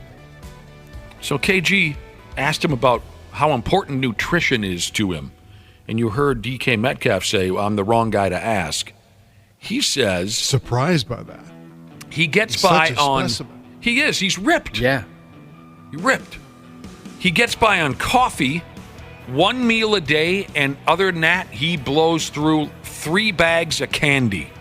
God, 3 that's full amazing. bags of candy a day. That's insane. See, I was telling you, my wife's diet, it's extreme to the point of annoyance. But she has such a sweet tooth. It's once she starts, she cannot stop. It's ridiculous. I mean, it's almost comic how much dessert and sweets and stuff she eats. I think that's why she makes up for it with everything else. I was going to say a diet like that works until you stop being really active. Yeah. And he's still young. What would he be, 28, 9 years old or something by now? Right, and working out and doing the NFL training schedule. But once he stops that ain't going to work for him. So KG was baffled by this. Like, what? He explained it, as you heard there. He walked Kevin Garnett through a regular day. He wakes up, he works out twice. He still hasn't had anything to eat. Ugh. He comes home, he takes a shower, he goes to Starbucks and drinks a coffee, and that holds him till 4 or 5 o'clock in the afternoon. So he still hasn't had anything to eat. Insane. Okay, I can understand that to a certain extent. I don't like to eat before, like, I'm not really hungry until probably like 2 or 3 every day. Are you serious? Yeah. Oh, man. I think it's because of, like, I'm hungry right now, but I'll go home after this and think about eating, but probably nap instead. And then, wake up at 1 or 2 and then finally have an appetite. I'll have a bag of Funyuns poured all over my chest by 10:30 this morning. That's another big weakness of mine is chips, Doritos, Lay's, but it doesn't matter, salt. Ruffles. Well, Randy Shaver, hang on a second. You sounded like you said sure. It sounded like you agreed or complied with the idea of not eating anything until 4 or 5 in the... I'm not a breakfast guy, so I don't eat breakfast. I will Well, neither work do out. I. I will work out. Sometimes I won't even eat lunch till like 3 o'clock. Whoa. I have dinner. I would pass out. At any rate, so he's not having a meal till 4 or 5 o'clock. And that meal is candy and water, Skittles, Lifesavers. It sounds like he just fills up a plastic bag at the grocery store of, all his favorite candies. Sure. Then he has dinner at 8 or 9 o'clock, and then he goes to bed. I don't know. Yeah. Well, he can probably work out when he gets up in the morning because that food is still sitting there. He does. He works out twice. But the food is still sitting there from dinner. He hasn't worked it off yet, so that's probably why he can get up and work out. Burn that off. 4 before 34, Jesus has texted in, and he says, speaking to me directly, if your diet is that of a 9-year-old, that means you put ketchup on hot dogs, right? No, I'm not stupid. My diet might be that of a child, but not a stupid child. No, I don't put ketchup on hot dogs. Don't be an idiot. Well, that's a hell of a deal. Yeah, something tells me he probably won't be eating like that when he's 47 years old, but yeah. DK Metcalf. Well, the Twins got their sweep over the White Sox, kind of like their sweep over Oakland. It wasn't the prettiest thing in the world, but they got it done. I mean, Friday's game was dominant. Saturday and yesterday, they had to make a big comeback yesterday to get the sweep, but they did it. 12 innings, Ryan Jeffers, 2-out RBI single to win it. Yeah. It was an impressive weekend against a team that they should beat. The White Sox are just a mess. So, boy, they had some plays in the outfield yesterday that were comical. The White Sox. Yeah. I mean, tough play late in the game. Did you see Tim Anderson misplay that pop-up up against the fence? It was a tough play, but a play that a big leaguer should make. And then they have the sacrifice fly there in extra innings where the right fielder catches the ball, but he falls down. So the twin that was at third, I think it was Gallo, was able to score easily. Yep. They can be fun to watch, funny to watch, the White Sox. They are kind of a mess. Starting to see a little bit of separation now. I mean, we kind of thought it would just be the Twins and Cleveland, but now it really is kind of just the Twins and Cleveland. Everybody else is kind of falling back. Detroit, White Sox. Twins are up 3 games, and then on the Cleveland, and then the Tigers are 7 games back. The Sox are 12 games back.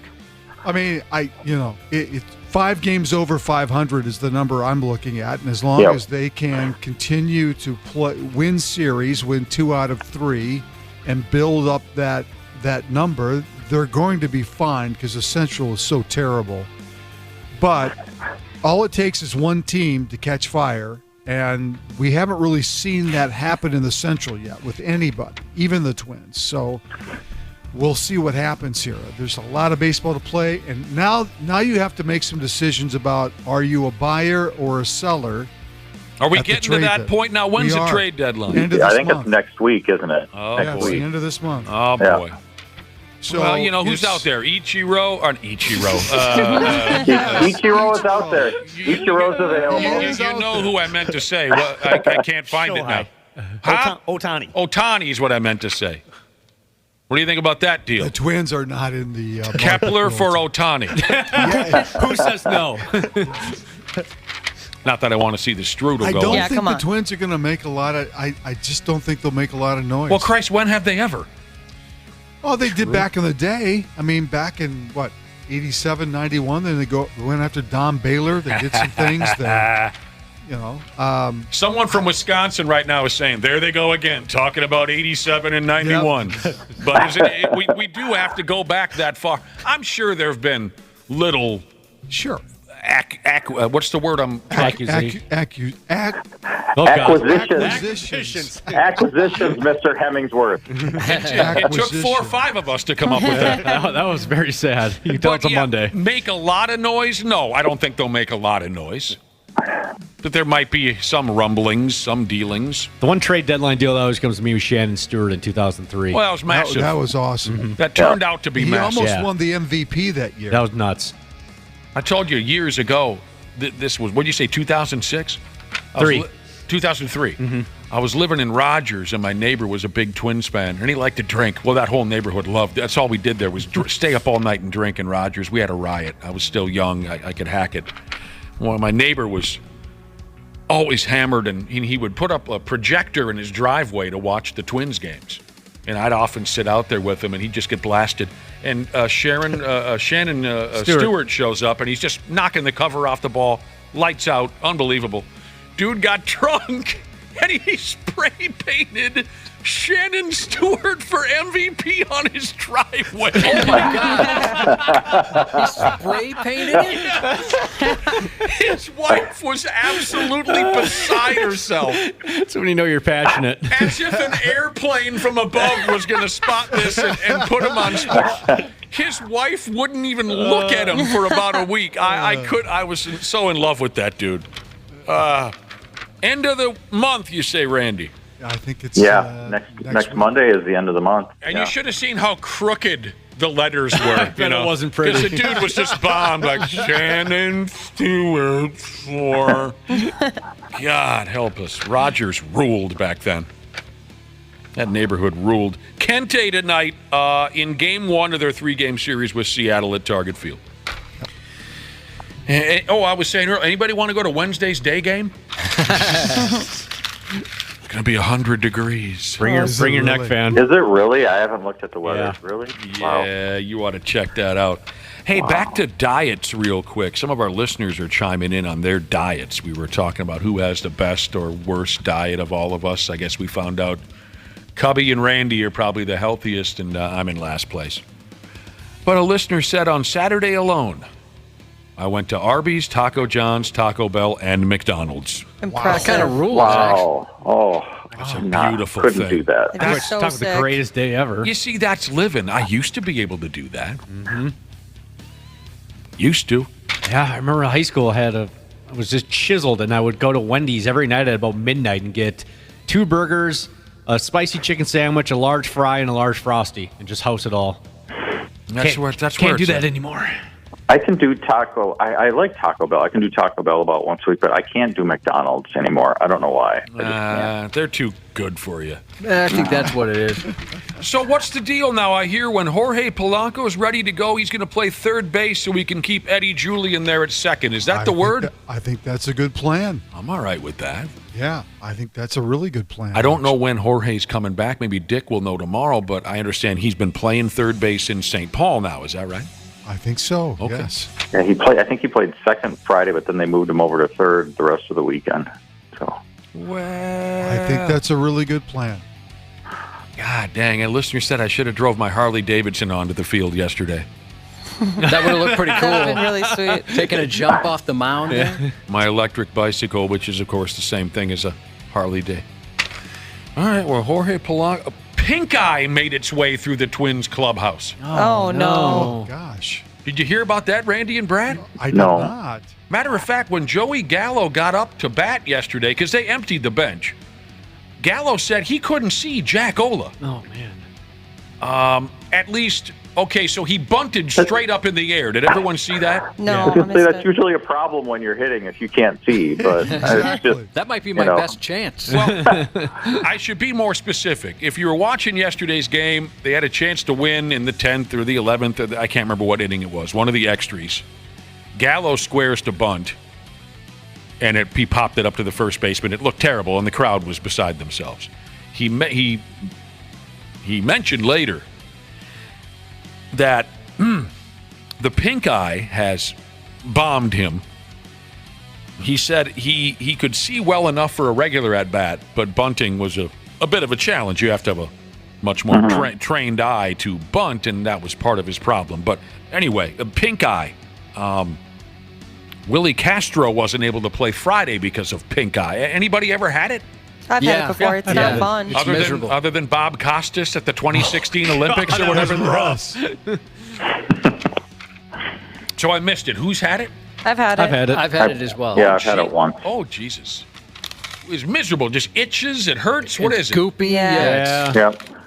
Once they throw in those antibiotics, though, it goes away pretty quickly. After Definitely. Is it, or is it not from pillow farts? It can be from pillow farts, yes. I've also heard people get a lot from changing diapers. Say, Me, I have no if you have excuse. kids, you've had it at least once. You've got kids. Randy, did your kids give you Pink Eye? I never got it from my kids, no. I had it when I was super young, but Yeah? not since. Was that a pillow fart? Your older brothers Must have been. picking on you? Family members picking on you, Randy? Always. Yeah. Fred McGriff, the crime dog, Fred McGriff, and Scott Rowland went into the Hall of Fame. I didn't watch any of this. I did not either. I was a crime dog fan. Boy, did he hit a lot of home runs, played forever, 19 years. Scott Rowland also played for, 17 years? Yeah. Multiple all-star teams and gold gloves and World Series. These guys were great players. Now, what do we think? A year from now, what do we think? Is Joe Mauer in? He or absolutely Joe Mauer should be out? in. Absolutely That's should be gonna in. be I think a it's going to be big very discussion. close. The clock is ticking now on 2024, and Mauer's up for election in January, and they'll go into the Twins Hall of Fame next week. But the bigger discussion is going to be, is he a first ballot Hall of Famer with Adrian Beltre on the ballot, who is seen as a no-brainer first ballot guy? Oh, I'm sorry. When you first brought it up, I thought you were just asking if Joe Mauer is a Hall of Famer. No, you're he's more actually asking a up for first. election. Will he go in? I think it depends upon who else is on the ballot. Like you said, Beltre is, and he will go in. Beltre's the only guy on the new on the ballot that likely will go in ahead of Joe. Okay. You're asking if he's a first ballot Hall of Famer. That I don't know. Will a year from now, will we be talking about Joe Mauer's weekend in Cooperstown? Is this his first crack at it? It is. Yeah. Okay. It is. Okay. Yes. I don't know, but he certainly should get there someday.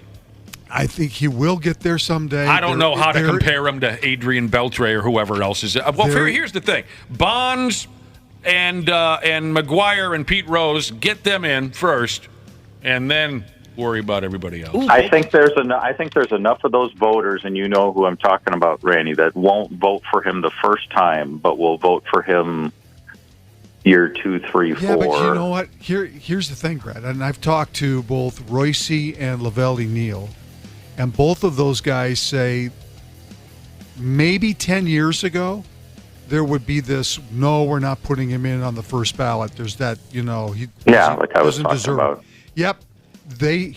Both those guys say that's changed, that the sentiment about first ballot guys has changed with the voters. And some of the voters are different now. A lot of the older voters aren't there anymore.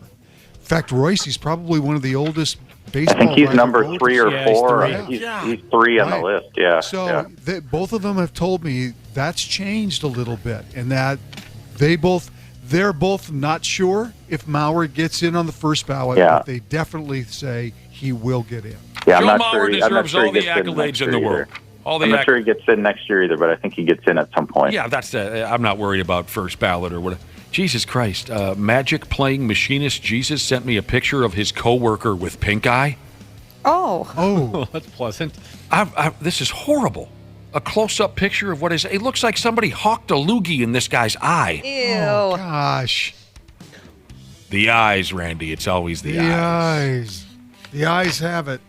Big Sexy's even up next year. That's cool. What are you talking about? Don't tell me. Don't tell me. His name escapes me now. Well, you said don't tell you. Yeah, you're not. No. Yeah. Hot nuts. Yep, hot nuts. I had it and I lost it. Cologne. Yep, Bartolo. Bartolo Colon. Yep. Really? Love him. Yeah, we've got Adrian Beltre, Jose Batista, Bartolo Colon, Adrian Gonzalez, Matt Holliday, Jim Johnson, Victor Martinez, Joe Mauer. That's a lot of folks. Yeah, but Chase Utley. None of them are really like slam dunks. Yeah. Yeah. And then you have to look at how many guys were close this last time. How many received X amount percentage. And normally, for most guys on the ballot, that their percentage would go up the next time the vote. We'll worry about this next summer, huh? Well, worry about it in January. January is when the vote is. Yeah. January, February, March, April. Josh and I used to bust into the song about the months of the year, but it's a good song. Yeah, you guys have heard it. You've heard it before. And then we can have that discussion in January about how insane it is that 4 guys from St. Paul that grew up blocks from each other are in the Hall of Fame. Right, 4 as opposed to where it is now 3. Right. Winfield, Molitor, Morris. Yeah. How insane that is. Now, sticking with baseball, have any of us ever been to a minor league game outside of the Saints? No. Weird. No. Yes. Who'd you go see, Brad Ryder? I went and saw the Cedar Rapids team one time. So did I. I grew up watching the Colonels. Yep. They're still an affiliate of the Twins, right? Yep. Yeah, see, we talk on and off about, all these And the Saints do a great job. Don't get me wrong. I'm not excluding the Saints from this. You know, all the fun and wacky gimmicks that go along with minor league baseball. Yeah. Matter of fact, USA Today put together a list of the most ridiculous minor league baseball team names ranked. They ranked them, the most ridiculous team names in minor league baseball. They settled on a top 10. And that's part of the fun. It's you see more and more of this the last 7, 8, 9, 10 years where they're switching the name and giving them some wacky-ass name. Sell some hats, get some people talking. Here's their top 10, the Montgomery Biscuits. It's cute. I like that. Their official hashtag is Butter Up. And it's literally a big, fluffy, buttery biscuit. That's the logo and this and that. Number 9, the El Paso Chihuahuas. And I love their logo. Yeah, it's cool. It's a snarling, scrawny, emaciated Chihuahua. Number 8, the Cedar Rapids Colonels. They love the logo. I have a T-shirt. It's a stalk. What's the term? Yeah. A stalk of... An ear of corn. An ear of corn. Thank you. That's what it is. Ear. It's very cute. Number 7, the Bowling Green Hot Rods, which is a nod to how I guess it's a big car town. It's got a deep automotive history in Bowling Green. 6, the Binghamton Rumble Ponies. Cute. And that is a reference to, interesting, they switched their name in 2017. Like I said, all these clubs are switching names to find something cute and fresh. Fans voted for the Rumble Ponies. It's an honor, it's a nod to a carousel ride, the merry-go-round. Sure. In that part of town, the horses that you sit on the merry-go-round are referred to as Rumble Ponies. Number 5, the Modesto Nuts, as in a peanut. Number 4, the Sugarland Space Cowboys. That's fun. Affiliate of the Houston Astros. That makes more sense, doesn't it now? Space Houston, Cowboys, yep. Yes. Does Steve Miller come there and play? Some call Randy the Space Cowboy. God, I hate the Steve Miller Band. Just for God. Come on. It's just terrible. No, it's not It's terrible. Awful. It's awful. No, it is not. I gave him a little bit of leeway until he came up with Abracadabra, and then I gave up. God. Come on. Steve Miller Band. Quit being a snob. Quit being a Steve Miller snob. Awful. Saw him in concert once. I almost fell asleep. Number 3. Oh, you did. I did too. God, you're such a snob. You are a snob. You're not only a snob, but you're a douche. Steve Miller snob. I hate Wobble that. says you're a douche. I don't like when mom and dad fight. I didn't know there was such a thing as a Steve Miller snob. I didn't know people cared enough about the guy to be a snob or not a snob or a realist or a truther. Steve Miller Band truther. I didn't know there were these levels of Steve Miller Band fans. Abracadabra is an awful song. That's a terrible song. Oh, come on. Josh, what are you? Are you a Steve Miller Band truther? Wait, is a truther a fan? I have no idea. Oh, I got lost in the metaphor. Number 3, the Jacksonville Jumbo Shrimp. Brilliant. That's cool. Absolutely brilliant to name your team after a big, delicious. Number 2, the Amarillo Sod Poodles. What? Where did they pull that one from? Nobody liked it at first, but now they're selling hats and T-shirts. I don't have what that means. I don't have the background on that. Anybody want to guess number 1? They come up a lot. It's not the Bananas. It's the Trash I would have guessed Pandas. the banana. It's not the Bananas. What's that, Cubby? It's the Trash Pandas. The Rocket City Trash Pandas. Okay, sure. A AA affiliate of the Los Angeles Angels of Anaheim and the Greater Orange County Public and Parochial. The mascot's a lot of fun. It's a big, stupid raccoon. I think they're fun. I like those names. Yeah. I like the Hartford Yard Goats. I've heard that one before. Dude, how the hell did the Yard Goats not make the list? I don't know. I was waiting for you to say that one. I also like the Lansing lug nuts. I was going to say that one too. Lug nuts. And then they have a mascot whose name is Big Lug. he's like a purple dinosaur, and where his nose would be, the nostrils, he has lug nuts. That's awesome. Huge, dude. That sounds awesome. Yeah, I would imagine if they could have expanded this list beyond 10, they would have included the lug nuts and the, how did you say it, Brad? The yard goats. The yard goats. The Hartford yard goats. Yeah.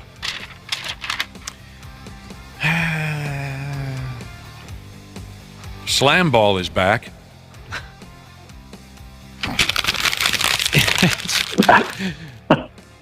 I remember Slam Ball when it first came out being very excited about it for about 4 minutes, and then the novelty wears off very quickly. Slam Ball was back on ESPN this weekend, people tell me. To me, I think that's the Steve Miller Band of ESPN. It's just bad. That's just all there is to it. It's just bad. Steve Miller is not bad.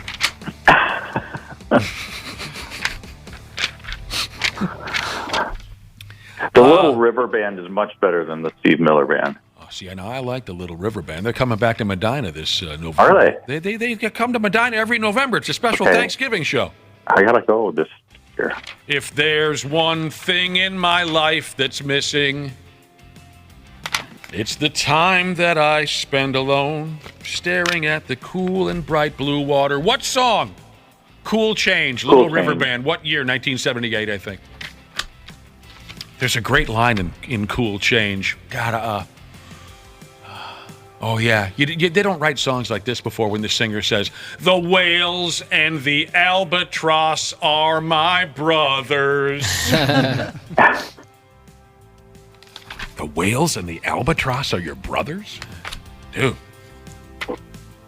Some folks say that those light rock, those yacht rock bands didn't do hard drugs. No, they're doing drugs. There's the evidence right there. Doing drugs. The whales, While they're writing the songs, they are. The walrus and the crustacean are my bro. The what was that joke we saw? What was that sea creature, Josh? That Gilbert Gottfried did jokes about when we saw him live. Was it a manatee? No, it was a plankton. Oh, plankton. Yes, sure. Gilbert Gottfried did an imitation of a plankton when we saw him on stage.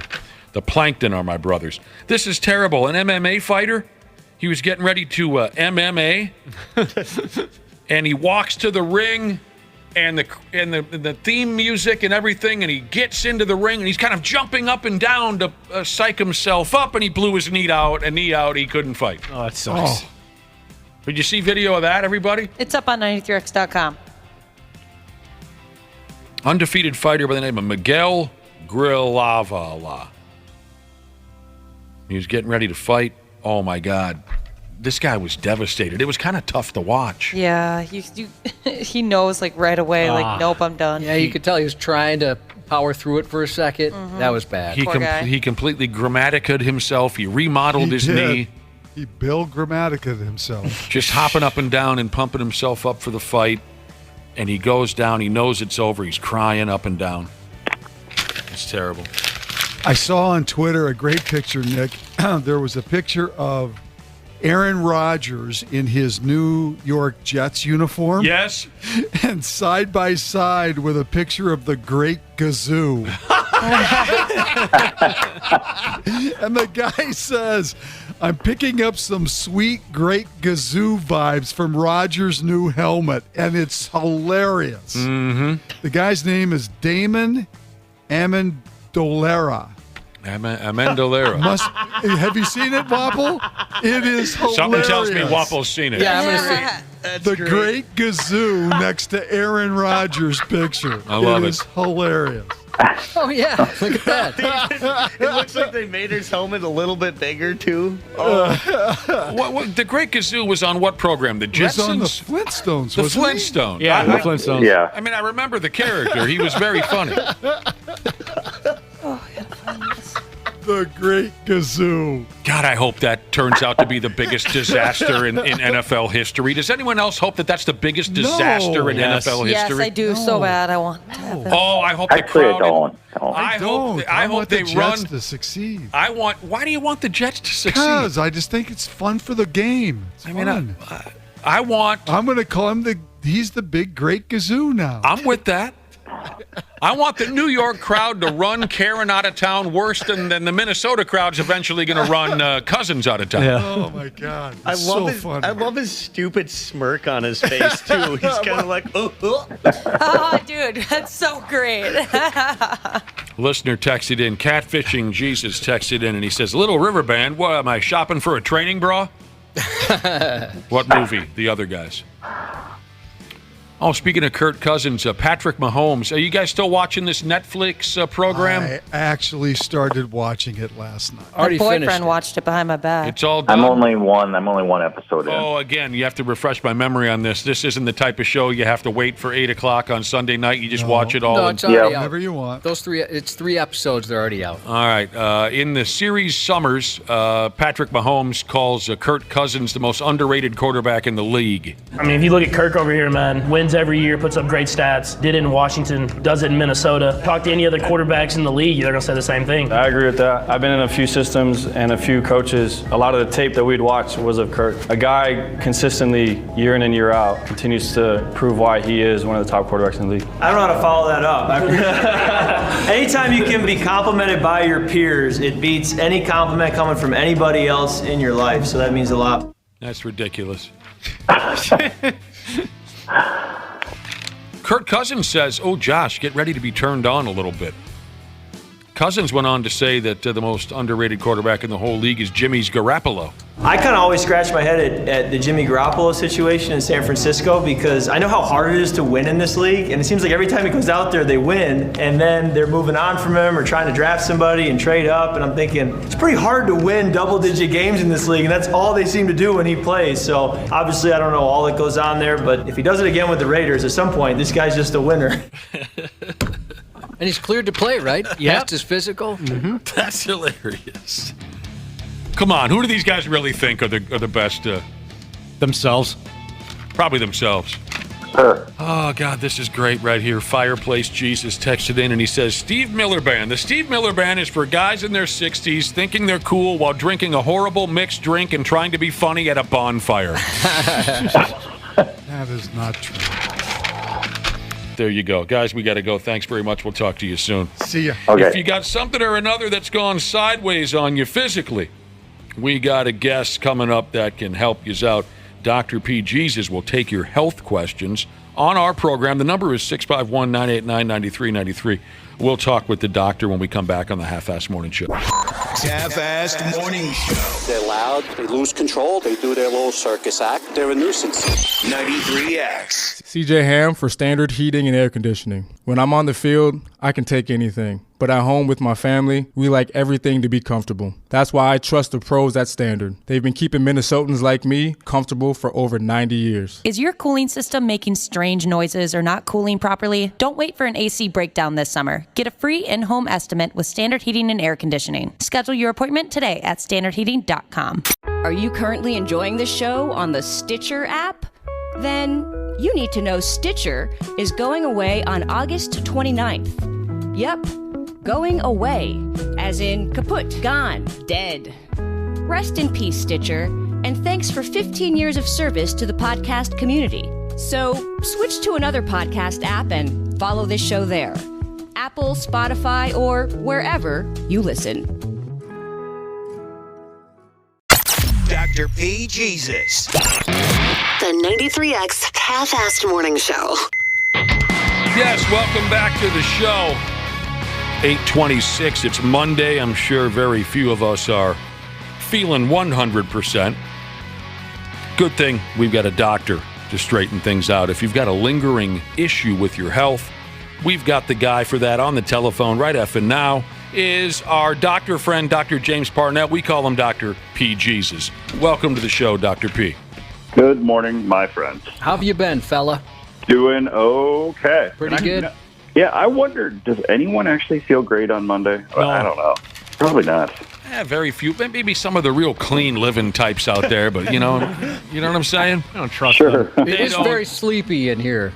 Definitely sleepy. A little sleepy. Yeah, Monday's a tough day for a lot of folks. You know what we were talking about earlier, Dr. P? We were talking about Pink Eye.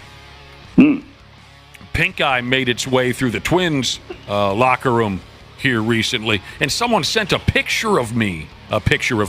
Someone sent a picture to me of a pink eye victim, a close-up of their face, and my damn, I mean, I've heard of pink eye, I've heard all the jokes. I'd never seen the potential of such a thing. The man's eye was just covered in a mucusy type this, and it was as pink as you might imagine. What the hell's going on? Pink eye, Dr. P, what causes such a thing? Yeah, I mean, usually it's a viral thing. So that's by far and away the most common. So I'm sure the picture that was sent to you was some terrible bacterial conjunctivitis, which is actually very rare. So it's sort of like, people having colds where people, you have symptoms, you want a solution, you want an antibiotic. And the same thing for conjunctivitis, but honestly, almost always you don't need one, whether you're a kid or an adult. A lot of times people do end up getting them just to cover any possible, small possibility of a bacterial infection, because no one ever wants to have an eye look like, I'm sure that picture looked. Yeah. It's pretty rough. I've never had it. Some of the folks here on the show said they've had it. I never did, and I was, like I said, I'm uneducated on the damage it can do. That dude looked terrible. Yeah, and it's usually, it's most commonly spread around by kids. Just because they're filthy and disgusting. They are filthy and disgusting. Yeah. You haven't spent a lot of time around them, so I think that's probably why. But yeah, it would easily spread around a team quickly, but usually shouldn't have any major implications other than people looking a little funny for a bit. Have you caught it before, just from dealing with patients? You probably catch every damn thing. Yeah, that's one that I don't think I have. I think that the pink eyes would match your hair beautifully. Pink eyes and white hair, yeah. That's nice. You look like an albino, probably. Great. You look like a little rabbit.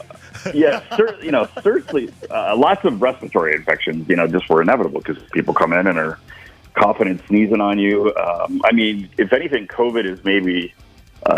one blessing out of COVID is that it's made people just more comfortable with having either themselves in a mask if they're sick in the office, or the doctor wearing a mask, because we don't want to catch everything that comes in. And it's got more of us washing our hands. I think it does, yeah. I never washed my hands for any reason up until COVID came to town. I never did. I always, I love to hear that when I think of the several times we've shook hands. Never washed them once. No, Yeah, I never that's really really did. nice to Maybe know. in the shower when I'm rubbing them on the top of my... I was the same way, Nick.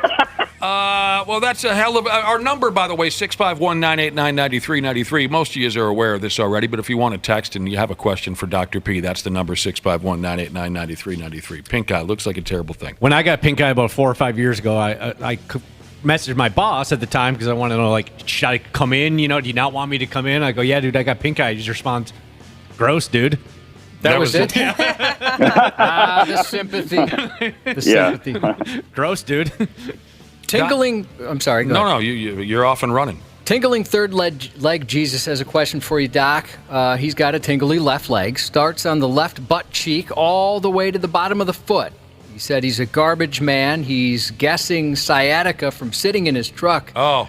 What are your thoughts? Also, is there a seat pad, stretches, or remedies you might recommend? He's not going to stretch. Don't even give stretching advice. This guy's not. He's like the rest of us. He ain't going to stretch. Yeah, that probably, I think sciatica is a good guess. And essentially what that means is the sciatic nerve is sort of a big nerve that goes down out of the low back into the buttocks, down the leg, and it comes from several nerve roots in the spine and then turns into several nerves. But yeah, if it's being pinched by something, part of the issue can be where is it being pinched. If you have something actually going on in your spine, like a herniated disc, that is one issue. Sometimes people will have pinching of the nerve in deep in their buttock. There's a muscle called the piriformis, which can be tight. And a lot of people just live with that for a long time. It becomes more of a concern and something you don't want to ignore if you're having weakness in the leg, because that means that the nerve is really, really irritated. I've been diagnosed as having full body weakness. Profound weakness. But yeah, I mean, if it's been going on for a while, I would say going to a doctor usually is the best way to end up getting to a physical therapist because you have a referral. And but in Minnesota, you actually don't need that. You can set up an appointment with a physical therapist because there are definitely some things that can be done to help. I don't know if people have heard of flossing the nerve. I mean, it sounds so weird, but things to help increase your... that sounds like a masturbation reference. I know. You're right. It really, really does. It's an awkward term, but it's, the nerve is being bound up somewhere. So whether it's up in the spine, whether it's down in the buttock, there are some things that can be done. I mean, it's not unreasonable to try a chiropractor. But yeah, it's the other reason to maybe go in and be seen by a doc is just to have them examine you, make sure, that's when we want to test your reflexes, test your strength, and make sure that you don't have a more significant problem. Because if you ignore it and you've got weakness, you may end up having a problem for the rest of your life. Oh, man. Okay, good advice. Sometimes we'll get a text or two here, and I think the listeners are playing with me because they know I'm gullible. They know I'm no effing doctor, and I'm going to read just the most ridiculous things. But I could be wrong here. But what do I know? So I'm just going to go ahead anyway. Is it possible we have a listener in our audience who has a... Excuse you. Yeah, jeez. I'm glad you're comfortable, but that's a little rude. I have a herniated disc, and I think it's causing me Peyronie's disease? What? Is that a joke? I mean, I don't see how that would be possible. Yeah, I mean... Is that a joke? Get back to me, listener. Are you joking with me and I'm not following it? I don't get it. I mean, it could be a joke. I guess it doesn't ring as like a joke that, should be funny necessarily. A back problem, herniated disc, that could cause you to have a bent penis? That's Peyronie's disease, right? Is he spelling disc correctly? yeah. Fair enough. I don't think that would be... I mean, my understanding of Peyronie's is that it is, it is penile injury of some sort. It wouldn't have anything to do with the nerve. Could it be related, they say? You're saying you don't think so? I don't think so. All right. Going to the other side, Dr. P, why does my rectum itch so bad? Could it be cancer? Oh, no. Oh. And why does it only itch for me in public, too? It never seems to be itchy when I'm just sitting on the couch. It's always like I'm in a crowded space, like at a concert. We've seen Dana, he's rubbing his butt on the carpet. It's just dragging across like a dog. It always kicks in when I'm a pallbearer at a funeral or giving a toast at a wedding. I'm standing up for my friend at his wedding, yeah. Oh, boy, you guys are funny. Why does my ass itch? So straight up, the question is, why does my ass itch so much? Itchy rectum. Oh, God. Yeah. I mean, there's a long list of things that could be going on. I would say cancer would be pretty low on the list. I mean, you could have pinworms. That's a good one. But are those real? Pinworms? Oh, yeah. Oh, okay. Yeah. No, it is real. I thought that was one of those things like snipe hunting. Those are the ones that come out at night, right? Right, yeah. They come out at night. You're thinking of werewolves. Werewolves also come out of there? Weird. Yeah, I feel like pinworms are not a huge deal these days. I don't know why exactly. I mean, I don't really, I've seen it, but not very much. But that's an unusual cause. I mean, the most common cause is probably hemorrhoids. So just, some swelling of those veins down there, it stretches the skin over it and it just gets itchy and irritated. Sometimes people get into this weird thing where they just, they have an itch for some reason. They scratch a lot. It makes it itch more. They scratch a lot and you get it. It becomes pruritus ani, which is basically just itchy anus. Pruritus ani. Yeah, and it can turn into like it's a almost transformer. like an egg. Yeah, that would be a good name. It's almost like an eczema condition, really. There are some other skin conditions that can happen down there. So, I mean, it's something where, we just need to know a little bit more. But have a doctor or a complete stranger take a look at it. Exactly. And Josh, I know this is totally inconvenient, but can you grab that piece of paper off the printer? I can't reach it because of my headphone cord and this and that. I got it over here. Jesus Christ. Goodness.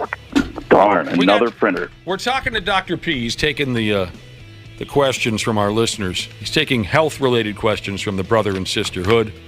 Sorry, the printer's all the way across the room. I can't reach it. Do you know anything about Dr. P? Our number is 651-989-9393 if you have a question. Do you know anything about hair transplant procedures? I mean, not a ton. Because you should consider it. Oh. Yeah. You got a beautiful head of hair. Yeah, you really do. It's kind of frustrating. Fair enough. A listener texted in about some after effects of their hair transplant procedure. Irritation on the hairline. Yeah, I would think there could be all sorts of complications. But I mean, I think traditionally they take follicles from sort of the lower back of your scalp and then transplant them because those are the ones that are less less responsive to testosterone, and so they don't burn out like the other ones on the top of the head. Oh, really? But yeah, I mean, obviously it's hundreds or thousands of little plugs. I think. I mean, it's a major deal that takes forever, and so the skill of your surgeon, skin care afterwards. It still kind of burns. This was a month ago, they're saying.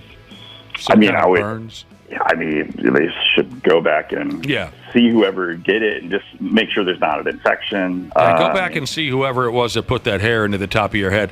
I just wanted to check with you, Dr. P, if you had any knowledge, and it's fine. Just for the record, the person who texted in that recently had a hair transplant, good for you. I think that's great. Yeah, that's cool. I'd love to know how it looks. Yeah. Does it look pretty sweet? If you can, send us a picture.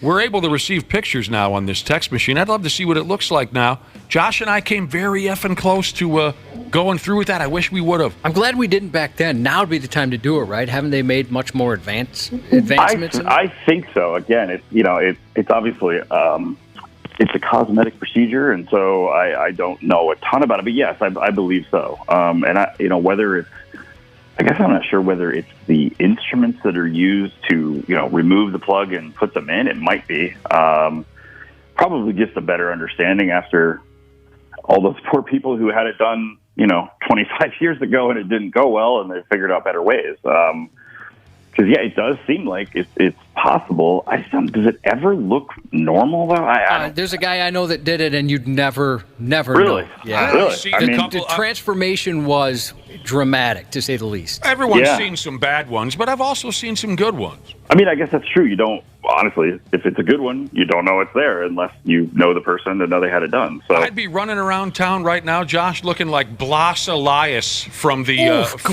from the Angels. What was that Angels song they did? Hell to the Angels. Hello to Fly to the Angels. I'd look like Blas Elias from the Fly to the Angels video from Slaughter in 1990 right now. Beautiful. Just like glam rock hair. Oh, my God.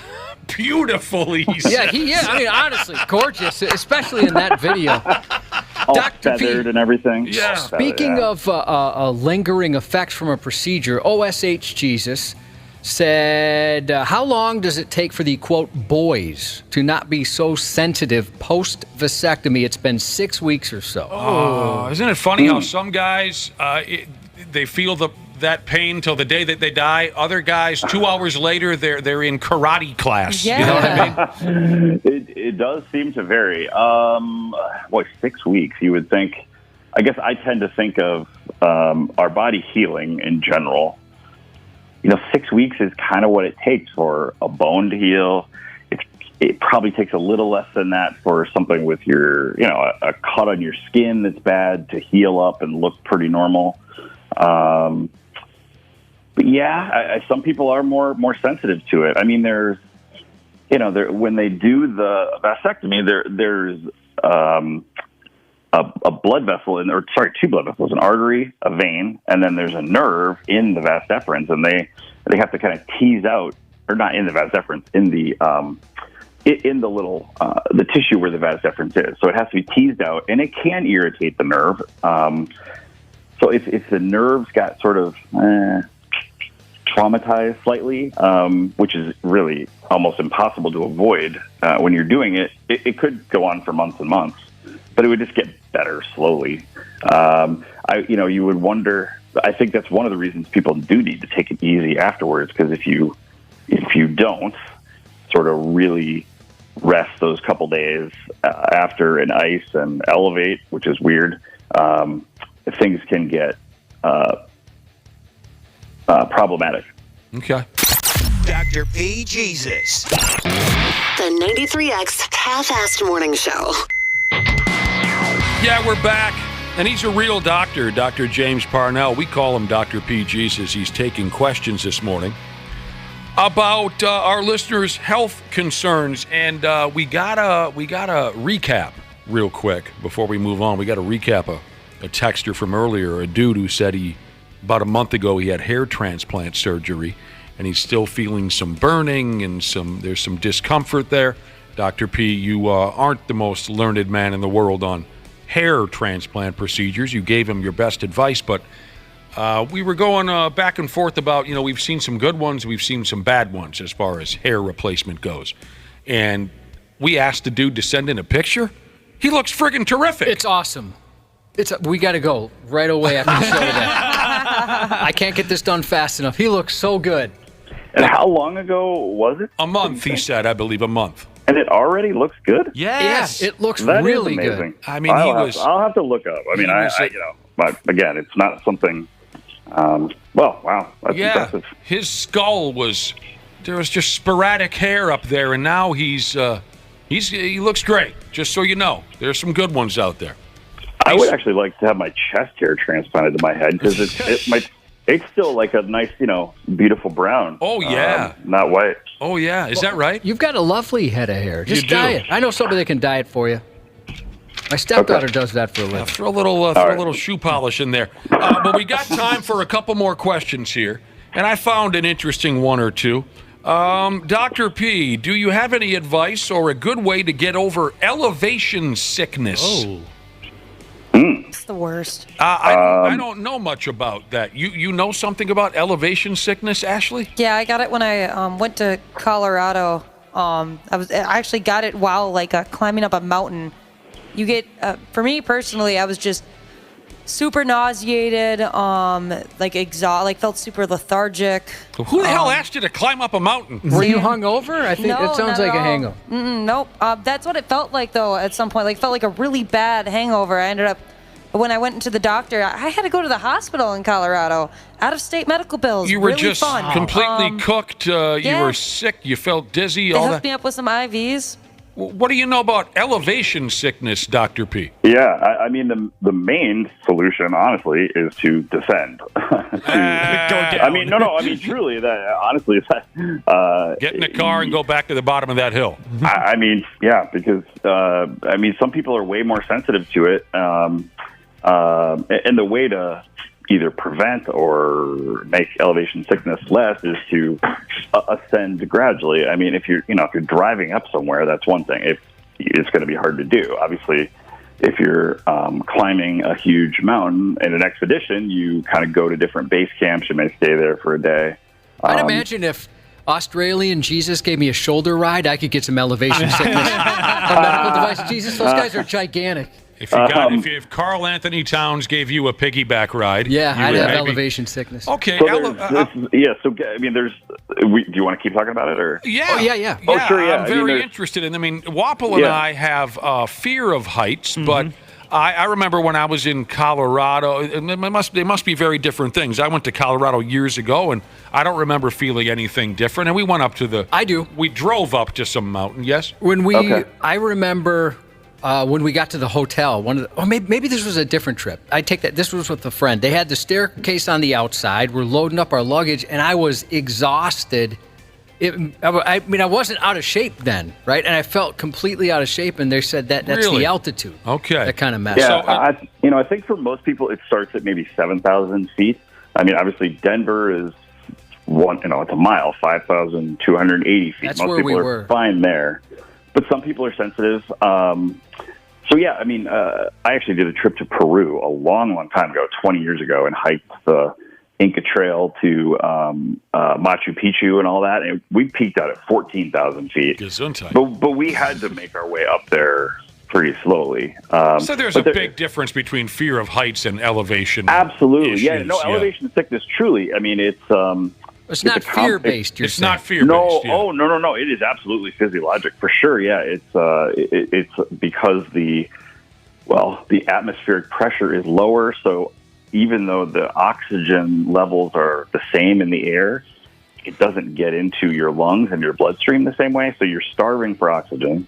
And then there's some other stuff that happens too, where you can actually have some like brain swelling. So there's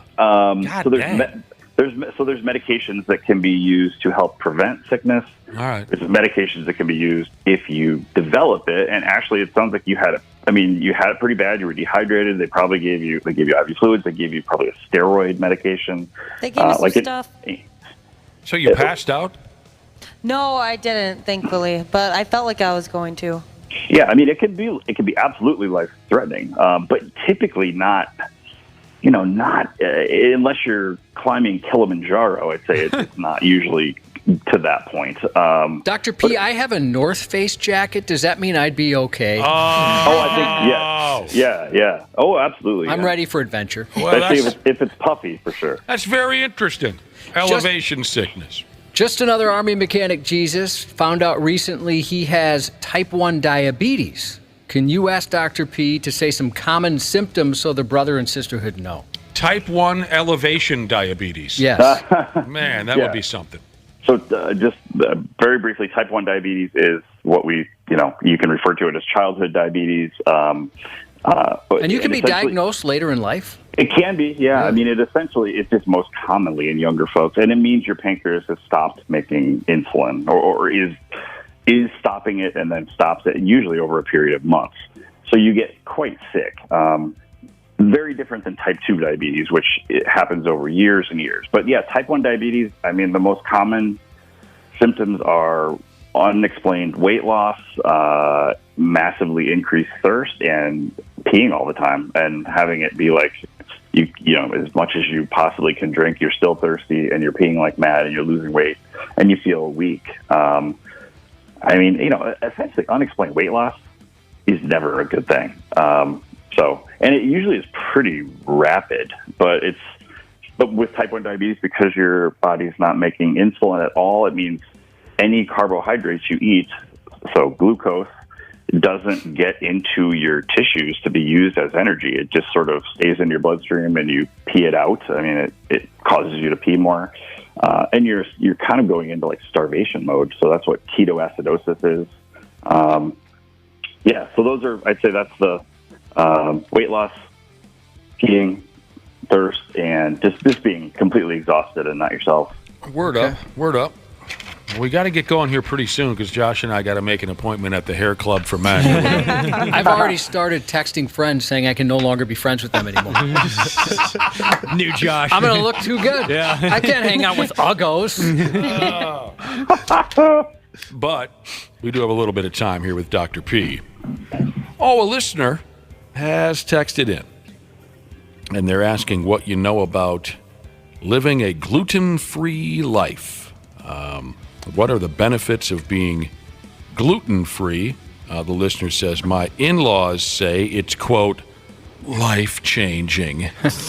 I know someone who it made a big difference for. So that means no fat, right? No. Gluten is, I mean, basically it's wheat products. I told you I know nothing about this. Yeah, it's actually, it's a protein in wheat that people can have essentially like an allergy to. What was I thinking of? What's the cute word for fat?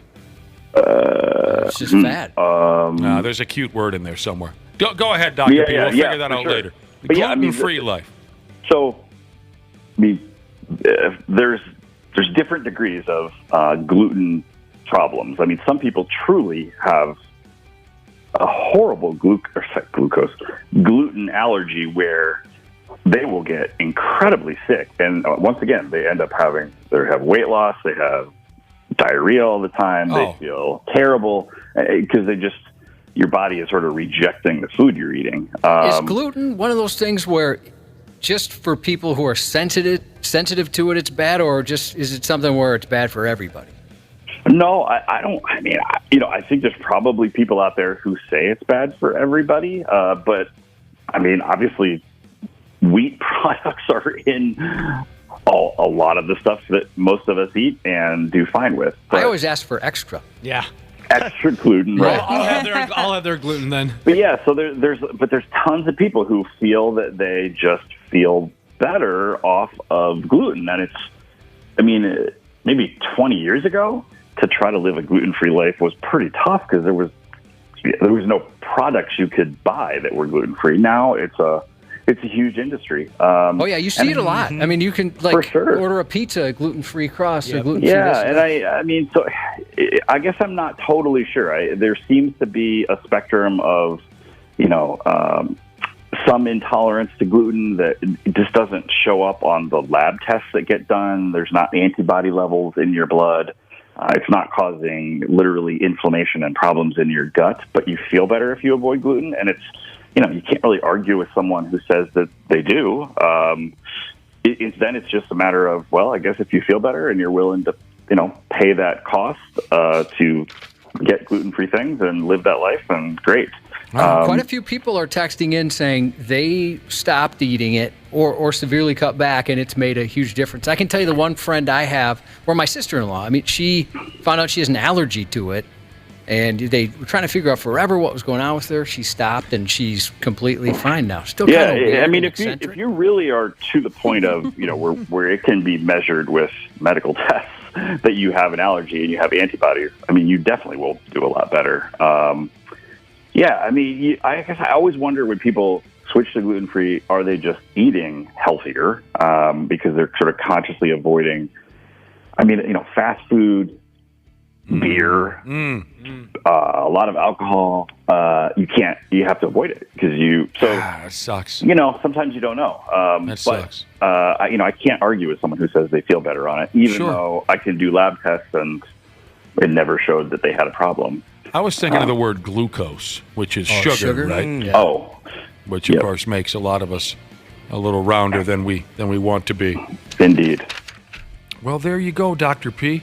You've killed it again. Yeah, you always do such a great job.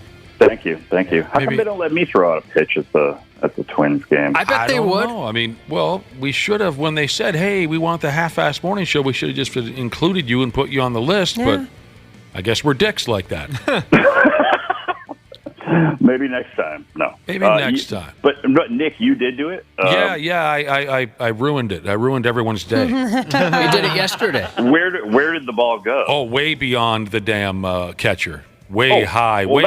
But that's kind of cool. At least it was further and not bouncing its way. What everybody said was, as long as you don't skip it, who cares? I totally agree with that. Yeah, the way you did it was fine. Oh, I thought I was going to scream a fastball right down the middle, and then all 51 years and 10 months of my body said, "No, you're not. It's going to go where it wants to go." So I had very little control. Had there been someone in the right-hander's batter's box, I would have probably taken their batting helmet off if, in fact, they were unable to get away from a 30-mile-per-hour baseball. But it was a hell of a good time, Dr. P. Now that we all got connections down there, we can put in a good word for you. Yeah, whatever you need, man. Whatever you need. But thank you very much for your time and your assistance, Dr. P. Yeah, you bet. Always a pleasure. Have a good week.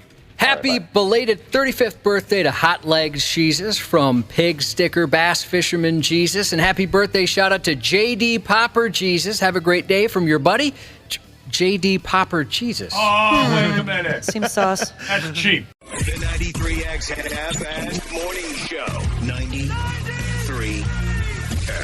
The 93X Half-Assed Morning Show podcast is sponsored by Standard Heating and Air Conditioning. New episodes drop each weekday. If your podcast platform has ratings, go ahead and give us 5 stars and maybe give our enemies 1. Thanks, and here's a word from our sponsor. Don't wait for an AC breakdown this summer. Get a free in-home estimate with Standard Heating and Air Conditioning. Schedule your appointment today at standardheating.com.